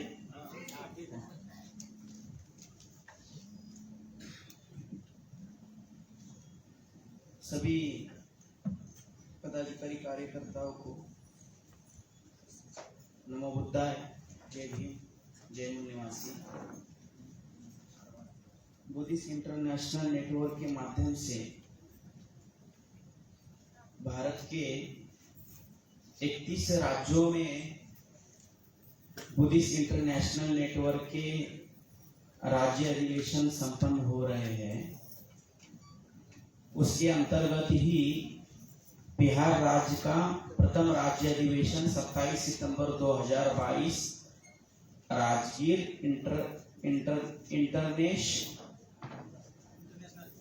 इंटरनेशनल, इधर गलत लिखा हुआ है, international conference centre Nalanda Rajgir में संपन्न हो रहा है। साथियों, जिस तरीके से आज बिहार राज्य की बुद्धिस्ट इंटरनेशनल नेटवर्क का प्रथम राज्य अधिवेशन संपन्न हो रहा है, उसी तरीके से भारत के 31 राज्यों के राज्य अधिवेशन हम जो 5 अक्टूबर 2022 नागपुर दीक्षा भूमि में बुद्धिस्ट इंटरनेशनल नेटवर्क का 5वां राष्ट्रीय अधिवेशन संपन्न होने जा रहा है। उस अधिवेशन को सफल करने के लिए, उस अधिवेशन को ध्यान में रखते हुए उस अधिवेशन की तैयारी अंतर्गत भारत के 31 राज्यों के हम राज्य अधिवेशन करने जा रहे हैं, कर रहे हैं। इसके अलावा मंडल लेवल पर राज्य अधिवेशन हो रहे हैं, मंडल लेवल पर अधिवेशन हो रहे हैं, जिला स्तरीय अधिवेशन हो रहे हैं, तहसील स्तरीय अधिवेशन हो रहे हैं। जहां भी हमारा नेटवर्क है बुद्धिस्ट इंटरनेशनल नेटवर्क का, वो हर स्तर पर बुद्धिस्ट इंटरनेशनल नेटवर्क के अधिवेशन हो रहे हैं। और ये 5 अक्टूबर 2022 को नागपुर के दीक्षा भूमि में बीन का 5वां राष्ट्रीय अधिवेशन है, उसके तैयारी अंतर्गत एक पहला मुद्दा। दूसरा मुद्दा, हम आने वाले 6 अक्टूबर 2022 को, 5 अक्टूबर 2022 को बुद्धिस्ट इंटरनेशनल नेटवर्क का राष्ट्रीय अधिवेशन संपन्न होने के बाद 6 अक्टूबर 2022 को दूसरे दिन ऑल इंडिया के 5 लाख लोगों को हम आमंत्रित और निमंत्रित कर रहे हैं और उसकी तैयारी बड़े पैमाने पे ऑल इंडिया में हो रही है। 6 अक्टूबर 2022 को मान्यवर वामन मेश्राम साहब के आदेश के अनुसार भारत मुक्ति मोर्चा, बहुजन क्रांति मोर्चा, बुद्धिस्ट इंटरनेशनल नेटवर्क, राष्ट्रीय पिछड़ा वर्ग मोर्चा, राष्ट्रीय मूल निवासी महिला संघ, आदिवासी एकता परिषद, आदिवासी कर्मचारी संघ और इसके अलावा राष्ट्रीय किसान मोर्चा, नेशनल नॉमिनी ट्राइब मोर्चा, भारतीय विद्यार्थी मोर्चा, युवा मोर्चा, बेरोजगार मोर्चा, तमाम बामसेब के 22 को नागपुर के आरएसएस के हेडक्वार्टर पे 5 लाख लोगों का धरत मोर्चा, बहुत बड़ी रैली हम लेकर जा रहे हैं। इसकी तैयारी ऑल इंडिया में, पूरे भारतवर्ष में हो रही है। भारत की क्यों? क्योंकि आज भारत में भारत का संविधान जो खतरे में है, भारत का जो संविधान जो धोखे में है, जो असुरक्षित है, और उसके अंतर्गत हमारे जो बौद्ध स्तूप है, बौद्ध विहार है, बौद्ध विरासत है, जो बौद्ध भूमि है, बुद्धा की जो भी हमारी विरासत है, बाबा साहब अम्बेडकर की जो भी हमारी विरासत है, हमारे महापुरुषों की जो भी हमारी विरासत है, वो विरासत जो खतरे में है। दूसरा मुद्दा। तीसरा मुद्दा, ST, OBC, NT, DNT, VJNT, MBC, SBC और माइनॉरिटी, भारत में के जो मूल निवासी बहुजन समाज के जो आज हमारे जो लोगों के जो हक अधिकार है, जो संवैधानिक हक अधिकार है, वो हक अधिकार भी धोखे में है, बहुजन समाज भी धोखे में है। उसके पीछे मास्टरमाइंड है आरएसएस। संविधान धोखे में है, बहुजन समाज धोखे में है, बुद्ध विरासत धोखे में है, बाबा साहब अंबेडकर की जो जन्मस्थल है महू मध्य प्रदेश में, जो बाबा साहब अंबेडकर का जो जन्मस्थल है वो भी धोखे में है। जो अयोध्या कहते हैं उसका नाम सही साकेत है, साकेत धोखे में है, बोध गया धोखे में, दीक्षा भूमि धोखे में। जो जितने भी बुद्धा की जो हमारी विरासत है वो सभी विरासत पर ब्राह्मणों का कब्जा है, ब्राह्मणों के नियंत्रण में है, इसलिए वो सभी धोखे में है। और ये पूरा कंट्रोल आरएसएस के माध्यम से किया जा रहा है, संघ कार्यालय के माध्यम से किया जा रहा है। इसलिए हमने निर्णय बनाया, इसलिए हमने निर्णय लिया कि यदि हमको हमारी विरासत हमारे नियंत्रण में लेना है, हमारा संविधान हमारे नियंत्रण में लेना है, तो आरएसएस को सबक सिखाना होगा। तो आरएसएस को सबक सिखाने के लिए हम 6 अक्टूबर 2022 को 5 लाख लोगों का मोर्चा लेकर जाए। उसके तैयारी अंतर्गत ऑल इंडिया में हम कार्यक्रम कर रहे हैं। उसके तैयारी अंतर्गत ऑल इंडिया में राज्य स्तरीय प्रोग्राम हो, मंडल स्तरीय प्रोग्राम हो, जिला स्तरीय प्रोग्राम हो, तहसील स्तरीय प्रोग्राम हो, और उसके अलावा जो गांव लेवल पर भी जो हमारे कार्यक्रम चल रहे हैं, ये 6 अक्टूबर के कार्यक्रम को ध्यान में रखते हुए 5 अक्टूबर के राष्ट्रीय अधिवेशन के कार्यक्रम को ध्यान में रखते हुए हम ये कार्यक्रम कर रहे हैं। तो इस कार्यक्रम के माध्यम से जो आज बिहार राज्य में राज्य स्तरीय जो अधिवेशन हो रहा है, उस अधिवेशन में जितने भी हमारे मूल निवासी बहुजन समाज के लोग यहाँ पर आए हुए हैं, यहाँ आए हुए सभी लोगों को मैं 2 कार्यक्रम का आमंत्रण और निमंत्रण दे रहा हूं। 5 अक्टूबर का बीन का राष्ट्रीय अधिवेशन और 6 अक्टूबर को आरएसएस के हेडक्वार्टर पर जो विशाल महारैली का हमने आयोजन और नियोजन किया हुआ है, उसका आमंत्रण निमंत्रण आप सब लोगों को मैं दे रहा हूं। आप सब लोगों को वहां पर आना है। आप सब लोग चाहते हैं संविधान बचना चाहिए, आप सब लोग चाहते हैं बुद्धा की विरासत हमारे नियंत्रण में आना चाहिए, तो आप सब लोगों को 6 अक्टूबर को उधर आना होगा नागपुर को, तब जाकर ये सभी बातें हमारे नियंत्रण में आएंगे, तब जाकर सभी बातें हमारे नियंत्रण में आएंगे। तो इस बात को ध्यान में रखते हुए हम ऑल इंडिया में कार्यक्रम कर रहे हैं। साथियों, मैं आपको केवल 2-3 महत्वपूर्ण बातें बताना चाहता हूं, क्योंकि कार्यक्रम मुझे लगता है कि 11 बजे से कार्यक्रम शुरू हो चुका है, अभी लगभग 3 बज रहे हैं, तो बहुत समय हो चुका है। तो आप सभी लोगों की परिस्थितियों को ध्यान में रखते हुए, क्योंकि अभी हमारे लोगों के दिमाग में जो हम विचारधारा अभी दे रहे हैं, या जो विचारधारा देने का जो कार्यक्रम चल रहा है, या विचारधारा देने का जो अभी खाना आपको हम दे रहे हैं, क्योंकि ये दिमाग का खाना है, अभी पेट में हमारे लोगों के खाना नहीं है, पेट खाली है, इसलिए हमारे लोगों के दिमाग में बात जा रही या नहीं जा रही है मुझे समझ में नहीं आ रहा है। क्योंकि हमारे लोग बहुजन समाज कम है और भोजन समाज जा रहा है, कि हमारे जो समाज के जो लोगों की जो मानसिकता है वो बहुजन समाज कम है और भोजन समाज जा रहा है। तो इसलिए हमारे लोगों के पेट में जब तक नहीं जाएगा तब तक दिमाग में बैठेगा ही नहीं। तो मैं उस बात को ध्यान में रखते हुए मैं संक्षिप्त में कुछ महत्वपूर्ण बातें आपको मैं बताना चाहता हूं, क्योंकि पेट में जाएगा तो ही दिमाग में जाएगा। इसलिए मैं आपकी पेट की चिंता ध्यान में रखते हुए संक्षिप्त में आपके सामने में कुछ चंद बातें आपके सामने रखना चाहूंगा, जो ऑर्गेनाइजेशन मैसेज है, जो ऑर्गेनाइजेशन संदेश है, आप सब लोगों को मैं देना चाहता हूं। अभी जो मैं बात रखने जा रहा हूं, जो बात मैं कहने जा रहा हूं, वो मैं स्पष्ट कहना चाहता हूं, स्पष्ट बात रखना चाहता हूं। छुपकर किसी को खुश करने के लिए, किसी को टारगेट करने के लिए या किसी को नाराज करने के लिए हम ये बात नहीं रख रहे। अभी हम बात ये रखना नहीं चाहते, हम स्पष्ट बात रखना चाहते हैं। क्यों? बाबा साहब अंबेडकर कहते हैं जो लोग अपने निर्धारित कार्य की निरंतर समीक्षा नहीं करते हैं वो लोग सामूहिक आत्महत्या करते हैं। जो लोग अपने निर्धारित लक्ष्य की समीक्षा नहीं करते हैं वो लोग सामूहिक आत्महत्या करते हैं।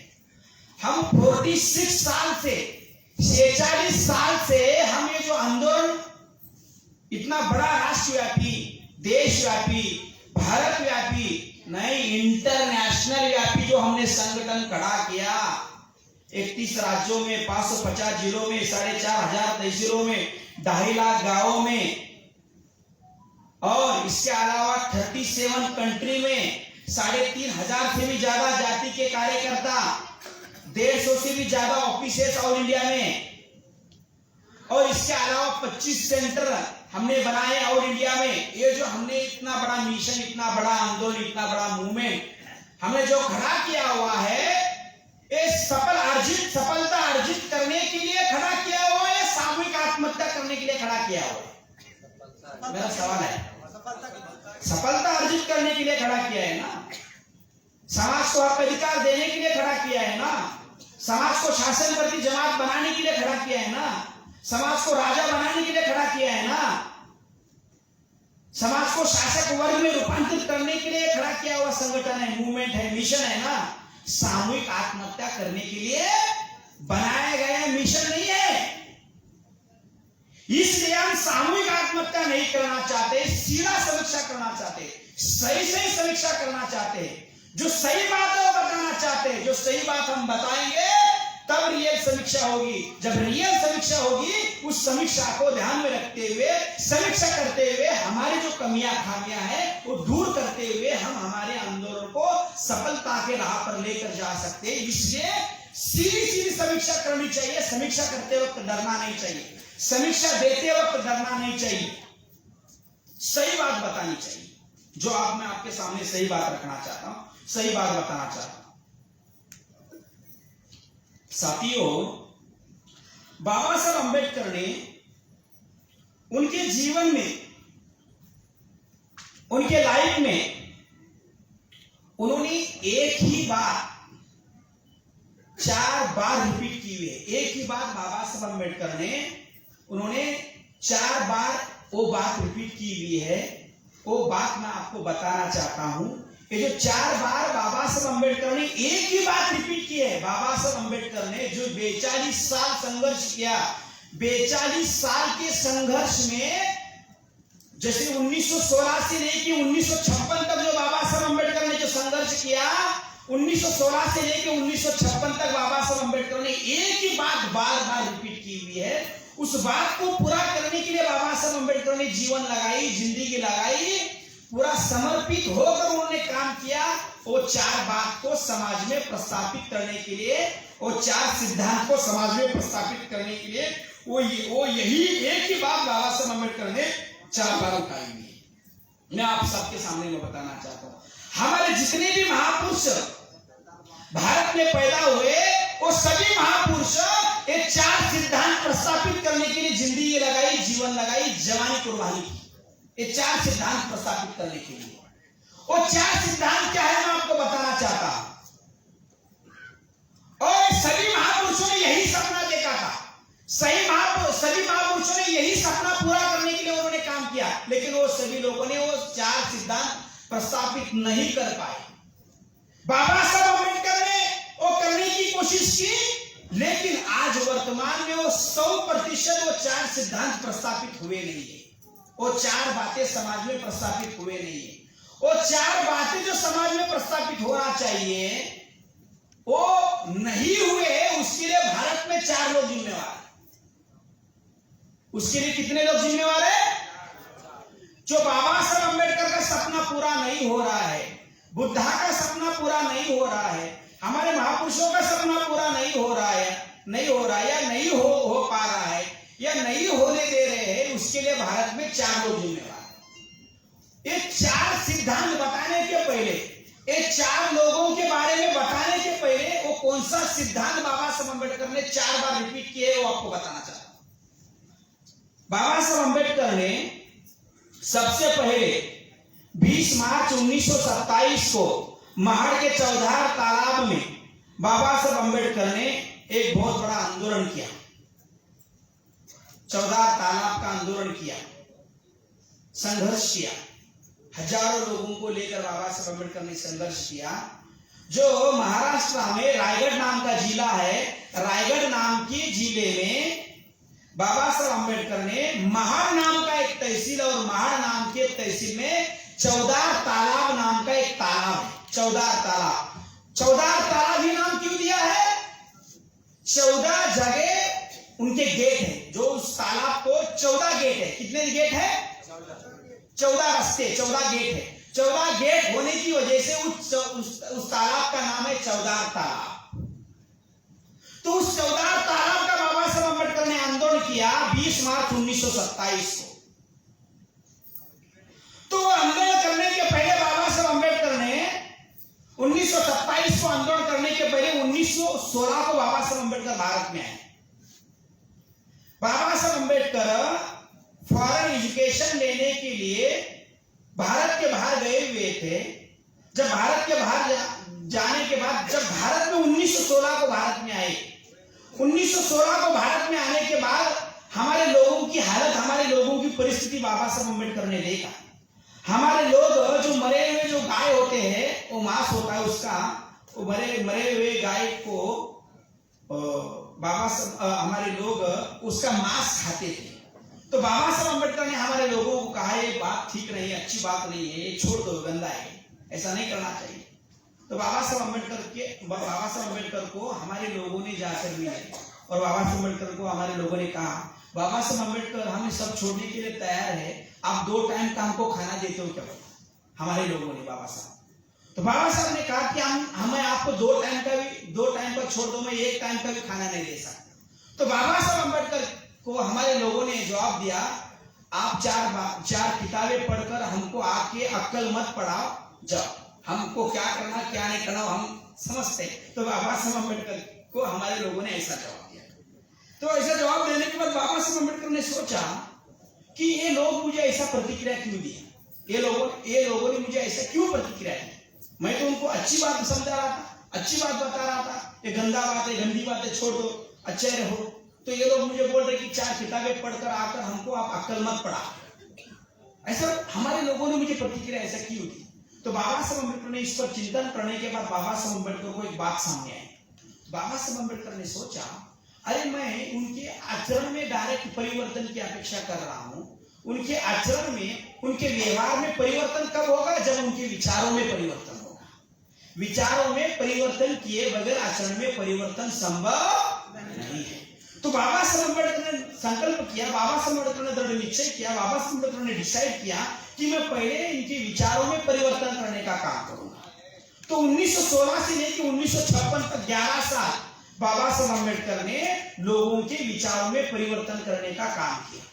1916 से लेकर 1927 तक, 1916 से लेकर 1927 तक 11 साल लोगों के विचारों में परिवर्तन करने का काम किया। जब 11 साल बाबा साहब अम्बेडकर ने लगाने के बाद बाबा साहब अम्बेडकर ने उनके आंदोलन की टेस्ट करने के लिए, उनके संगठन शक्ति की टेस्ट करने के लिए बाबा साहब अम्बेडकर ने सोचा कि मैंने जो लोगों को समझाया है कितना समझ में आ गया है। इस चेक करने के लिए बाबा साहब अम्बेडकर ने पहला एक्शन का कार्यक्रम बनाया। उस कार्यक्रम का नाम है 20 मार्च 1927 को पहला कार्यक्रम डिजाइन किया बाबा साहब अम्बेडकर ने, संघर्ष का कार्यक्रम डिजाइन किया। और वहां पर जो हमारे हजारों महापुरुषों ने जो सपना देखा था, वो सपने को पूरा करने के लिए हमें आंदोलन कर रहे हैं। वो सपना क्या है? बाबा साहब अम्बेडकर ने उस भाषण में 4 सिद्धांत बताए।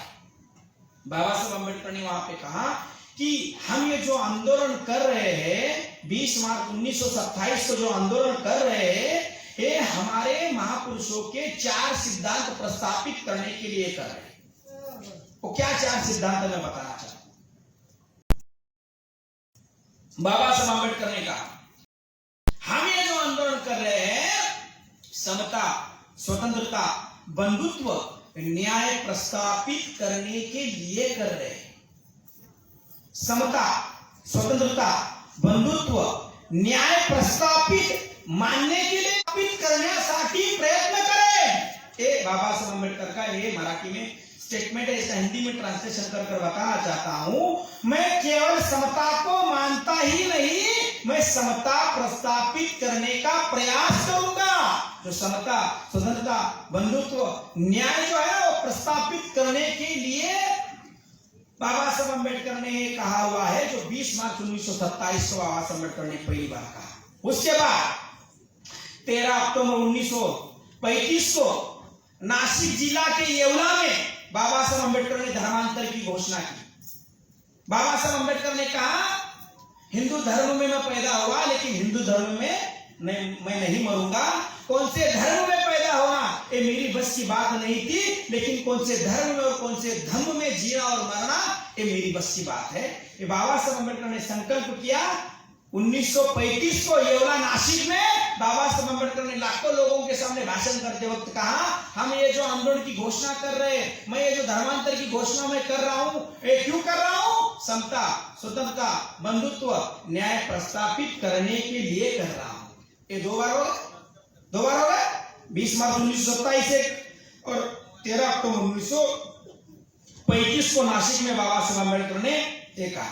उसके बाद 26 जनवरी 1950 को भारत का संविधान लागू हुआ। 26 नवंबर 1949 को बाबा साहब अम्बेडकर ने संविधान दिया, और संविधान के पहले पन्नों पे, संविधान का जो पहला पन्ना है, संविधान 395 कलम के बाबा साहब अम्बेडकर ने बनाया। संविधान में कितने कलम है? 395 बाबा साहब अम्बेडकर ने 395 ही कलम क्यों लिखा? 396 लिख सकते थे, 398 लिख सकते थे, या 400 कलम का संविधान लिख सकते थे। 401, 402, 403, 404, 405 का संविधान लिख सकते थे। 395 वाला 395 ही कलम क्यों लिखा? क्योंकि बाबा साहब अम्बेडकर के 350 को संविधान लागू हुआ। संविधान के पहले पन्नों पे संविधान देते वक्त बाबा साहब अम्बेडकर ने कहा कि ये संविधान हम क्यों दे रहे हैं? समता, स्वतंत्रता, बंधुत्व, न्याय प्रस्थापित करने के लिए संविधान दे रहे। संविधान के पहले पन्नों में लिखा हुआ। हमारे लोगों ने संविधान पढ़ा हुआ नहीं है। हमारे लोगों को बात मालूम होनी चाहिए कि संविधान के पहले पन्नों में बाबा साहब अम्बेडकर ने लिखा, समता, स्वतंत्रता, बंधुत्व, न्याय प्रस्थापित करने के लिए संविधान दे रहे। मेरा एक सवाल है सब लोगों को, भारत में समता, स्वतंत्रता, बंधुत्व, न्याय प्रस्थापित करने के लिए जो संविधान दिया हुआ है, जो बाबा साहब ने संविधान में लिख के जो संविधान दिया हुआ है, उस तरीके से संविधान चल रहा है भारत में?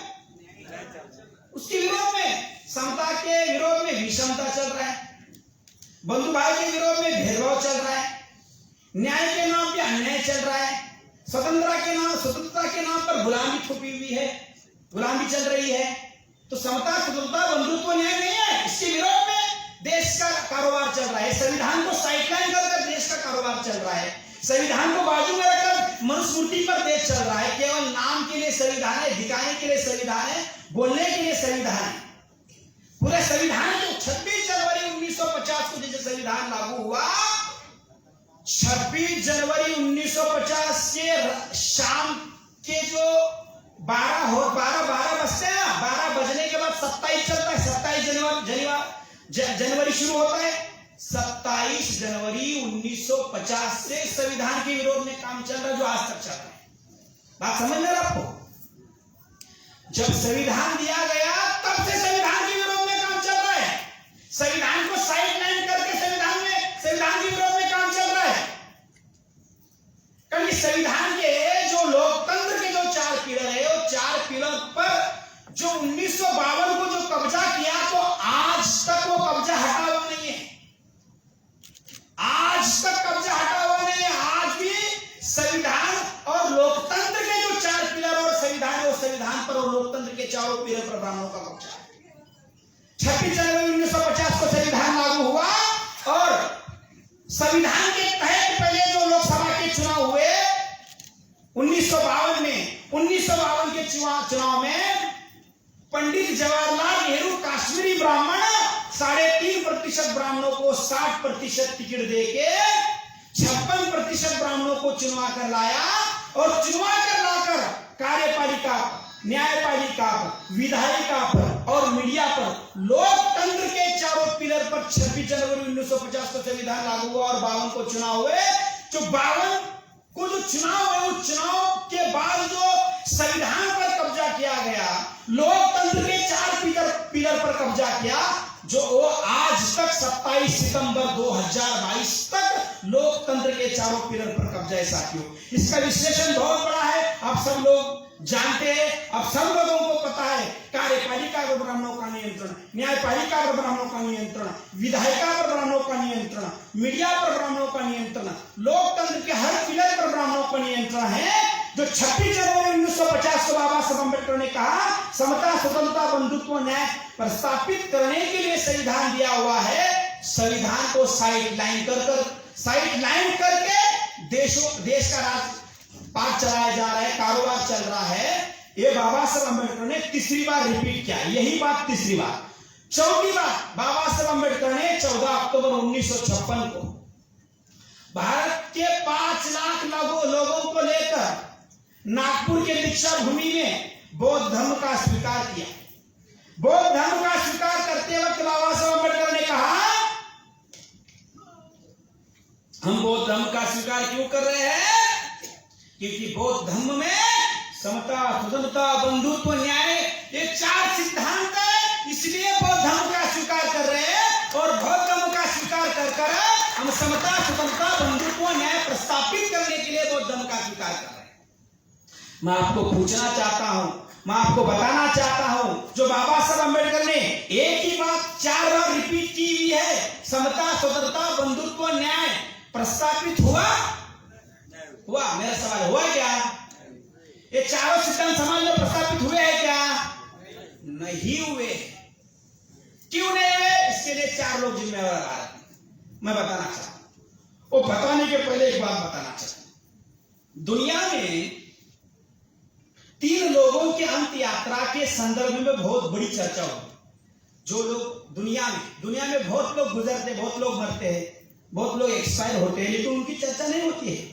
लेकिन 3 लोग ऐसे थे, उनके बारे में दुनिया में चर्चा होती। 3 लोग मरने के बाद, 1 Abraham Lincoln, 2 Baba Saheb Ambedkar, 3 Karl Marx. Abraham Lincoln जब मरे, उनके अंत यात्रा में 12 लाख से भी ज्यादा लोग थे। कितने लाख लोग थे? इतने लोग थे, इतनी भीड़ थी, तो वो सब लोग आए, उनके अंत यात्रा में आए और आकर रोकर घर पर चले गए। उसके बाद बाबा साहब अम्बेडकर की अंत यात्रा में 11 लाख लोग थे और इंडिया से बहुत लोग थे, बंबई में। उनके भी अंत यात्रा में लोग आए, रोए और घर पर चले गए। और दुनिया में सबसे कम अंत यात्रा में कार्ल मार्क्स के अंत यात्रा में थे, वो केवल 11 लोग थे। कितने लोग थे? 11। तो 12 लाख लोग आ गए, रो के चले गए। 11 लाख लोग आ गए बाबा साहब अम्बेडकर के अंत यात्रा में, वो भी रोकर चले गए। लेकिन वो जो कार्ल मार्क्स के अंत यात्रा में जो 11 लोग आए हुए थे, उन्होंने दृढ़ निश्चय किया, संकल्प किया, उन्होंने निर्णय बनाया कि जब तक हम कार्ल मार्क्स की विचारधारा इस दुनिया में प्रस्तापित नहीं करेंगे, हम चुप नहीं बैठेंगे। वो 11 लोगों ने संकल्प किया, 11 लोगों ने संकल्प किया, तो 11 लोगों ने आधी दुनिया पर कार्ल मार्क्स की विचारधारा उन्होंने फैलाई और प्रस्तापित की। बाबा साहब अम्बेडकर के अंत यात्रा में 12-11 लाख लोग थे, आगे रोकर चले गए, संकल्प नहीं किया। बाबा साहब अम्बेडकर ने 5 लाख लोगों को धर्मांतर की घोषणा, बौद्ध धर्म का स्वीकार लेकर किया और उन्होंने सब लोगों को बौद्ध धर्म का शपथ ग्रहण करने के लिए कहा। उन्होंने किया। 5 लाख लोगों ने बौद्ध धर्म का स्वीकार किया और घर में जाकर सोए। बुद्धा ने 2500 साल पहले केवल 5 लोगों को सारनाथ में चरक भिक्खवे चारिकं बहुजन हिताय बहुजन सुखाय हस्तान हिताय लोकान कंपाय आदि कल्याण मध्य कल्याण अंत कल्याण बहुजन हिताय बहुजन सुखाय, इस सिद्धांत बुद्धा ने 2500 साल पहले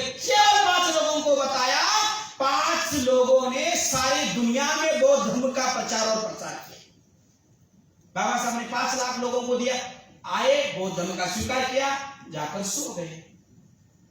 इसलिए तो बौद्ध धर्म ने प्रस्थापित हुआ। हमारी विरासत बहुत महान है, हम बुद्धा के वंशज है, हम नागवंशी लोग हैं, हम मार्शल। ऐसा करने से कुछ होने वाला नहीं। बुद्धा ही सही है ऐसा कहने से तो कुछ होने वाला नहीं। जो बाबा साहब ने काम दिया, बुद्धा ने जो काम दिया, वो हम कर रहे क्या? वो नहीं कर रहे। केवल हम बहुत महान है, हमारे बौद्ध धर्म बहुत महान है, हम बहुत बड़े वंशज के, ये कहने से होने वाला नहीं है ना, काम करने से होने वाला है। लेकिन ये जो 4 सिद्धांत जो समाज में प्रस्थापित करने की जिम्मेवारी थी, और ये 4 सिद्धांत समाज में प्रस्थापित नहीं हो रहे हैं, इसके लिए भारत में 4 लोग जिम्मेवार हैं। कितने लोग जिम्मेवार हैं? वो 4 लोगों की वजह से सत्यानाश हो रहा है। वो 4 लोग जिम्मेवार हैं। वो 4 लोग कौन है मैं बताता हूं, बता के मैं खत्म करना चाहता हूं, क्योंकि आपके पेट के बारे में भी सोचना होगा ना। वो 4 लोग कौन है मैं पहले बताना चाहता हूं। वो 4 लोगों के बारे में सुनने तक पेट को जरा निर्देश दो, संदेश दो, मैसेज दो।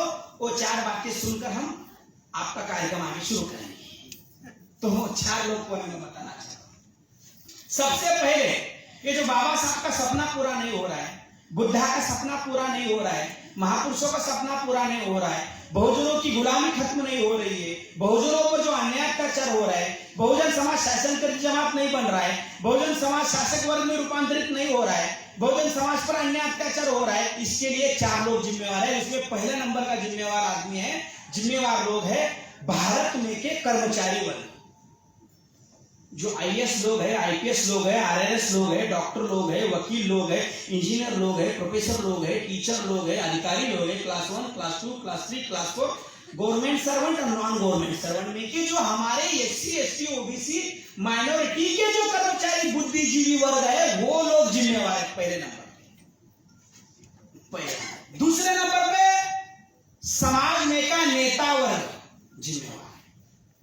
तीसरे नंबर पे समाज में का बौद्ध भिक्खु वर्ग, जो भंते बोलते हैं ना, भंते वर्ग, वो वर्ग जिम्मेवार है। वो कैसे मैं पूरा विश्लेषण करके बताना चाहता हूं। और तीसरे नंबर पे बाबा साहब अम्बेडकर के नाम पे और बुद्धा के नाम पे संगठन बनाकर धंधा करने का काम करे, वो लोग जिम्मेवार है। ये 4 लोग जिम्मेवार है। महापुरुषों का सपना पूरा नहीं हुआ है। पहले नंबर पे भारत में का बुद्धिजीवी वर्ग, कर्मचारी वर्ग, अधिकारी वर्ग, इंटेलेक्चुअल वर्ग, IAS, IPS, RIS, डॉक्टर, वकील, इंजीनियर, प्रोफेसर, टीचर, अधिकारी वर्ग कैसे जिम्मेवार है बताना चाहता हूं। 1848 से लेकर 1956 तक जो 108 साल का संघर्ष करने के बाद हमारे महापुरुषों ने भारत का संविधान दिया, और भारत के संविधान में फंडामेंटल राइट दिया, मौलिक अधिकार दिया, फंडामेंटल राइट दिया, मौलिक अधिकार दिया, अपॉर्चुनिटी दी, अवसर दी। उसके तहत IAS बन गए, IPS बन गए, RIS बन गए, डॉक्टर बन गए, वकील बन गए, प्रोफेसर बन गए, टीचर बन गए, अधिकारी बन गए। जिनको कुत्ते नहीं पूछते थे उनको साहब बोलने लगे संविधान के बदौलत, बराबर है। जिनको कुत्ते नहीं पूछते थे, कुत्ते कुत्ते पूछना छोड़ो, देखते भी नहीं थे कुत्ते, ऐसे लोगों को अधिकारी बनाया बाबा साहब अम्बेडकर के संविधान ने।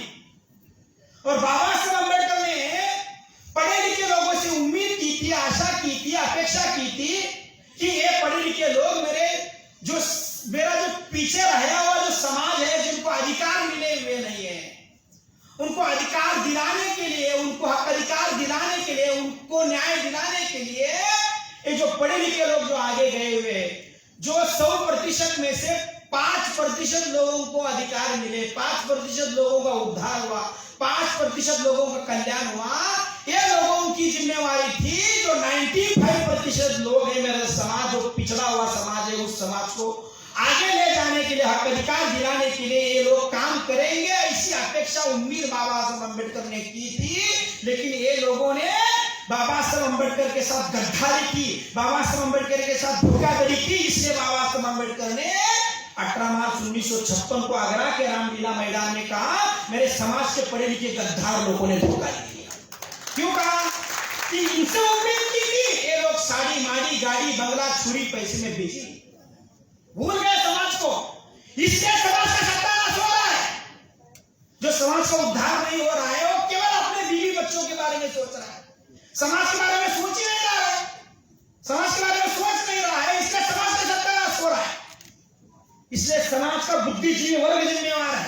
इसलिए वामसेप ने निर्णय बनाया, वामसेप ने संकल्प किया, जो बाबा साहब अम्बेडकर ने जिनको गद्दार कहा, नालायक कहा, धोखेबाज कहा, तो वामसेप के मान्यवर कांशीराम साहब, डीके खापड़े साहब, मान्यवर वामन मेश्राम साहब, दीना बानाजी साहब, ये सब लोगों ने संकल्प किया, जो पढ़े लिखे लोगों ने बाबा साहब अम्बेडकर ने गद्दार कहा, एक गद्दार का कलंक पूछने के लिए वामसेप नाम का संगठन बनाया। सभी लोग गद्दार लोग नहीं है, समाज में सभी लोग गद्दार नहीं है। वामसेप कर्मचारियों का ऑर्गेनाइजेशन है। गद्दारी का कलंक पूछने के लिए, गद्दारी का जो दाग है बाबा साहब ने लगा ना, दाग गद्दार, धोखेबाज, एक दाग निकालने के लिए, मिटाने के लिए वामसेप नाम का संगठन बना है। जिनको जिनको दाग मिटाना है वामसेप में आ जाओ, गद्दारी करनी है, गद्दार रहना है तो उधर। जिनको गद्दारी का दाग यदि पोछना ही बोलते हैं, मिटाना, जरा हिंदी का प्रॉब्लम है, महाराष्ट्र का हूं ना, तो अभी आपके साथ आते आते हिंदी सीखूंगा। तो मिटाने के लिए किसको यदि गद्दारी का दाग मिटाना है तो वामसेप में आए। गद्दार रहना है, उधर ही रहो, आने की जरूरत नहीं। ये बुद्धिजीवी वर्ग जिम्मेवार है। इसलिए बाबा साहब अम्बेडकर ने कहा, पढ़े लिखे लोगों ने धोखा दे दिया, अनपढ़ लोगों ने धोखा दिया, ऐसा कहा। 1 जनवरी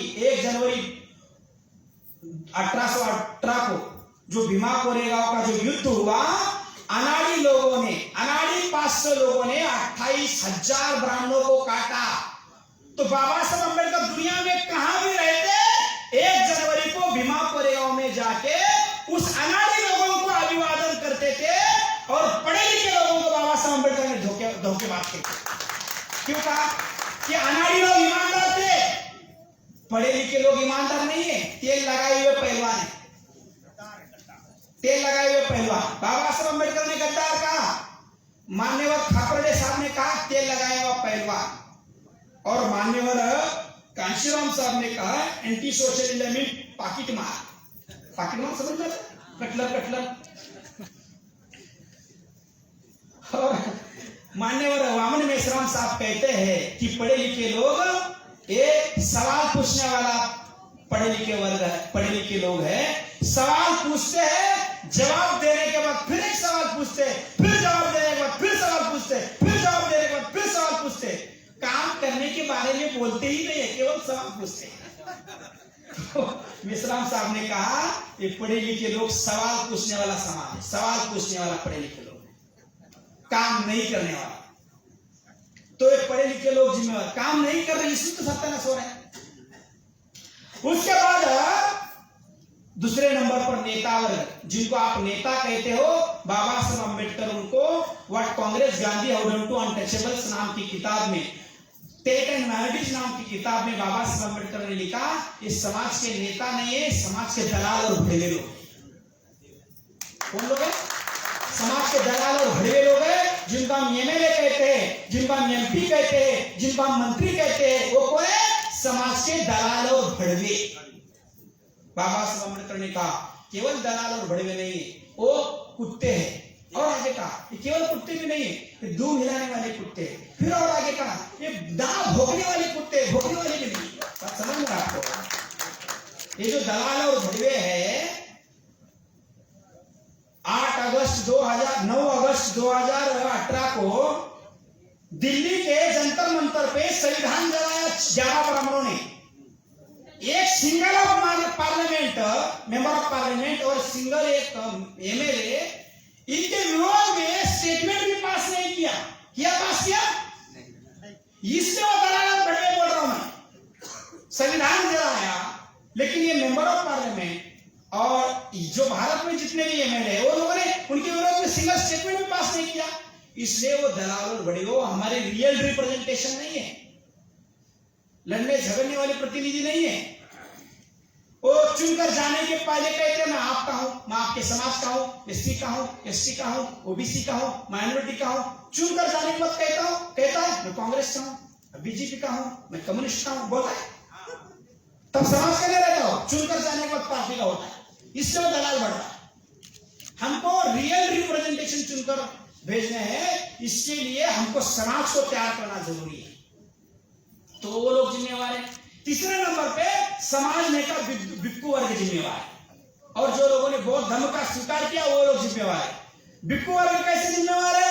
बाबा साहब अम्बेडकर ने 14 अक्टूबर 1956 को बौद्ध धर्म का स्वीकार करते वक्त बंते चंद्रमणि जी को सवाल पूछा, बंते जी बौद्ध धर्म का स्वीकार करने के लिए क्या करना होगा? तो बंते जी ने जवाब दिया, आपको बुद्धम शरणं गच्छामि कहना होगा, आपको धम्मम शरणं गच्छामि कहना होगा, आपको संघम शरणं गच्छामि कहना होगा। तो बाबा साहब अम्बेडकर ने बंते चंद्रमणि जी को जवाब दिया, बंते जी मैं बुद्धम शरणं गच्छामि बोलने के लिए तैयार हूं, धम्मम शरणं गच्छामि बोलने के लिए तैयार हूं, संघम शरणं गच्छामि बोलने के लिए तैयार नहीं हूं। तो बंते चंद्रमणि ने कहा, यदि आप संघम शरणं गच्छामि नहीं कहोगे तो ये कार्यक्रम होने वाला नहीं है। तो बाबा साहब अम्बेडकर ने कहा, मार्ग निकालो, इसमें जो भी आपके पास मार्ग है मार्ग निकालो। तो बाबा साहब अम्बेडकर को बंते चंद्रमणि जी ने कहा, आप संघम शरणं गच्छामि बोलने के लिए क्यों तैयार नहीं? तो बाबा साहब ने जवाब दिया, मुझे आप बोल रहे हो संघम शरणं गच्छामि कहो, मैं क्यों कहूं? क्योंकि आज का संघ बुद्धा के अपेक्षित, बुद्धा के अनुरूप काम कर रहा है।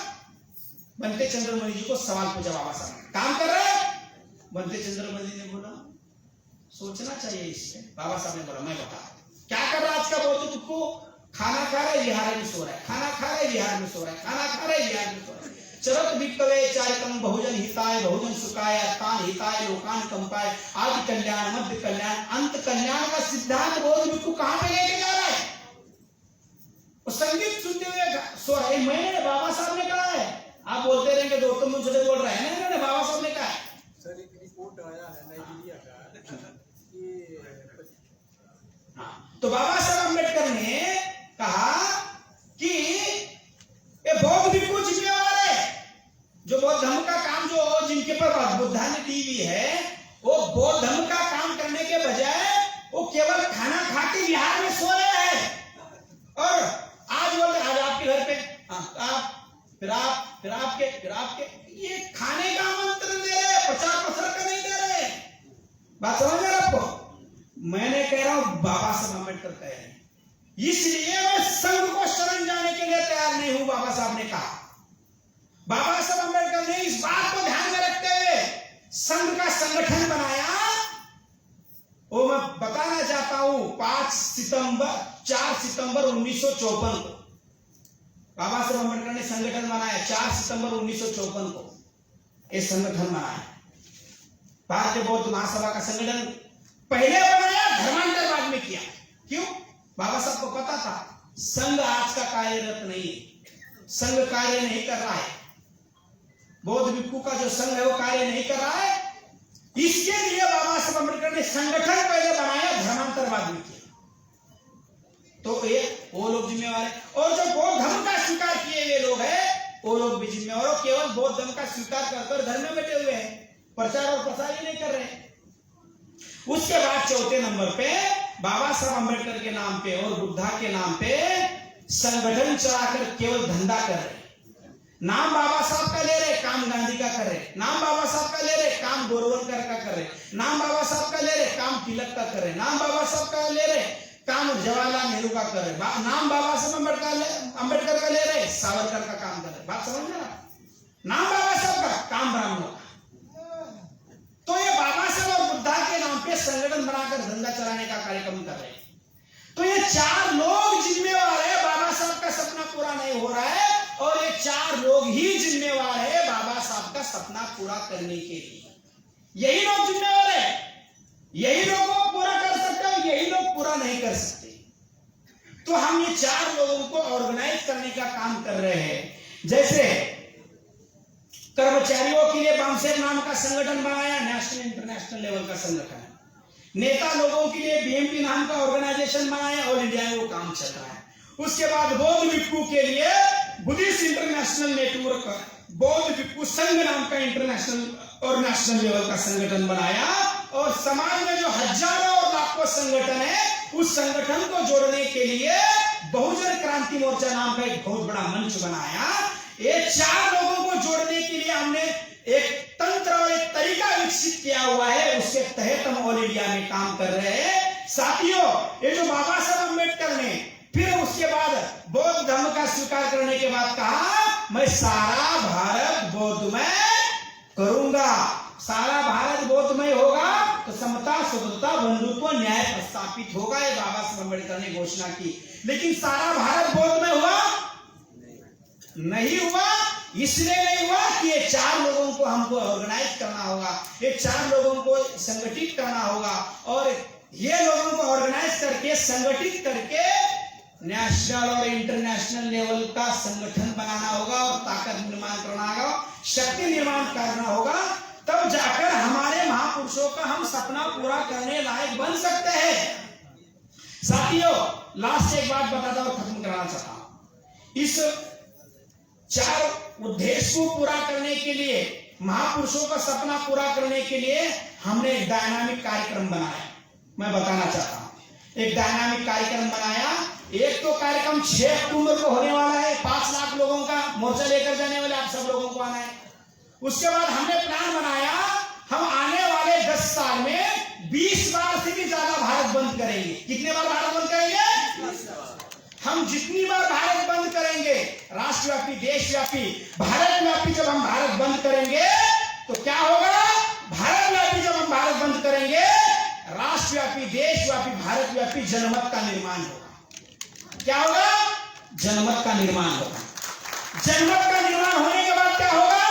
जन समर्थन का निर्माण होगा। राष्ट्रव्यापी जन समर्थन निर्माण होगा, जनमत का निर्माण होगा, जन समर्थन का निर्माण होगा, संगठन का निर्माण होगा, संगठन का निर्माण होगा। संगठन का निर्माण होने के बाद जन संगठन का निर्माण होगा। जन संगठन का निर्माण होने के बाद आंदोलन का निर्माण होगा। आंदोलन का निर्माण होने के बाद जन आंदोलन का निर्माण होगा। जन आंदोलन का निर्माण होने के बाद जनशक्ति का निर्माण होगा। जनशक्ति का निर्माण होने के बाद उसके बाद ऑल इंडिया में नेशनल लेवल पर राज्य सत्ता पर नियंत्रित रखने लायक हम बनेंगे। राज्य सत्ता पर नियंत्रित रखने लायक हम बनने के बाद दिल्ली हाथ में आ सकती है। दिल्ली हाथ में आने के बाद हम ऑल इंडिया में व्यवस्था परिवर्तन का काम कर सकते हैं। व्यवस्था परिवर्तन का काम करने के बाद समता, स्वतंत्रता, बंधुत्व, न्याय प्रस्थापित कर सकते हैं। समता, स्वतंत्रता, बंधुत्व, न्याय प्रस्थापित होगा तो समाज शासन करती जमात होगा। समाज शासन करती जमात होगा तो समाज को आजादी मिलेगी। आजादी मिलने के बाद सारा भारत बौद्धमय हम कर सकते हैं। ये करने के लिए हमने एक डायनामिक कार्यक्रम बनाया। उस कार्यक्रम का नाम है भारत बंद। तो साथियों, इस कार्यक्रम के माध्यम से मैं आप सभी लोगों को, सभी पदाधिकारियों को, कार्यकर्ताओं को अनुरोध करना चाहता हूं, 6 अक्टूबर 2022 को जो नागपुर में जो लाखों लोगों का मोर्चा, लाखों लोगों की जो रैली हो रही है, उस रैली को आपको आमंत्रण है, निमंत्रण है।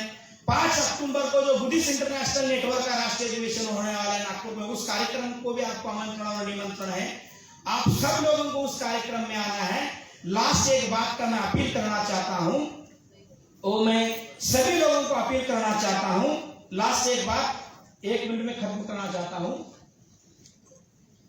साथियों, हम ऑल इंडिया में ये जो आंदोलन चला रहे, मिशन चला रहे, ये समाज के बलबूते पर चला है। किसके बलबूते पर चला है?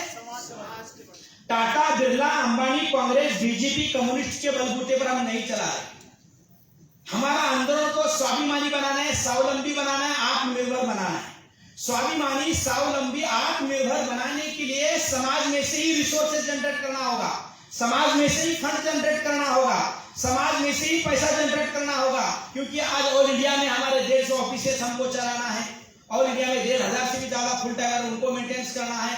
हमारे सेंटर है, उनको मेंटेनेंस करना है। ये सब करने के लिए टाटा, बिरला, अंबानी, कांग्रेस, बीजेपी के लोग पैसा देंगे? पैसा वो देंगे क्या? मदद वो करेंगे? पाकिस्तान से लाना होगा, अमेरिका से लाना होगा? गुलामी आपकी, गुलामी हमारी, तो हमको ही जद्दोजहद करना होगा। बाबा साहब अम्बेडकर ने कहा, आपके पगार कमाई में से 5% हर महीना आपको देना है। आरएसएस 30% लेता है।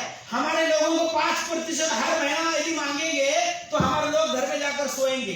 वो साल में एक बार भी देते नहीं है। आरएसएस के लोगों को ऐसा बताने की जरूरत नहीं पड़ती है।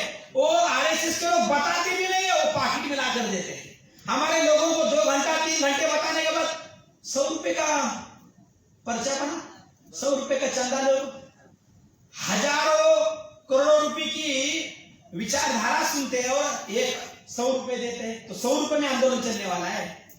बात समझ रहे आपको? 100 रुपए में आंदोलन चलने वाला नहीं है। बाबा साहब अम्बेडकर के बदौलत आपको अधिकार मिले और बाबा साहब अम्बेडकर ने अधिकार हासिल करवा कर दिए हुए उसको टिकाए रखने के लिए तो मदद करो। नए अधिकार आपको देना नहीं है, अधिकार जो दिए हुए उसको टिका के रखो और उसको टिका के रखने के लिए रिसोर्स और साधन संसाधन की जरूरत है। मैं आए हुए सभी पदाधिकारी कार्यकर्ताओं को, जो भी लोग हैं, जो विद्यार्थी युवा जो लोग हैं, वो लोगों को छोड़कर जो यहाँ पे आए हुए जो लोग हैं, यहाँ आए हुए लोगों को मैं अनुरोध करना चाहता हूँ, विनती करना चाहता हूँ, रिक्वेस्ट करना चाहता हूँ कि आप सब लोग राष्ट्रव्यापी जन आंदोलन निर्माण निधि मंच पे आके ये जो गमछा मैं वहां पे रखता हूं, आप कम से कम, ज्यादा नहीं बोलो तो मुझे समझ में आएगा कि आप इस आंदोलन में कितने लोग सहभागी हो रहे हैं और सहभागी है। कम से कम 1 रुपया और ज्यादा से ज्यादा आप जितना दे सकते हो इतना यहाँ आकर देना है। उसके बाद ही गेट के बाहर जाकर वो खाना खाना जो भी बनाया हुआ है। जो लोगों के पास है वो लोग दे, जो लोगों के पास नहीं है वो लोग के संदर्भ में हमको कुछ कहना नहीं है। और आप इस आंदोलन में सब लोग जितना मदद कर सकते, सपोर्ट कर सकते, आप सब लोग आकर दे। धन्यवाद। जय भीम, नमो बुद्धाय, जय मुनिवासी, जय भारत।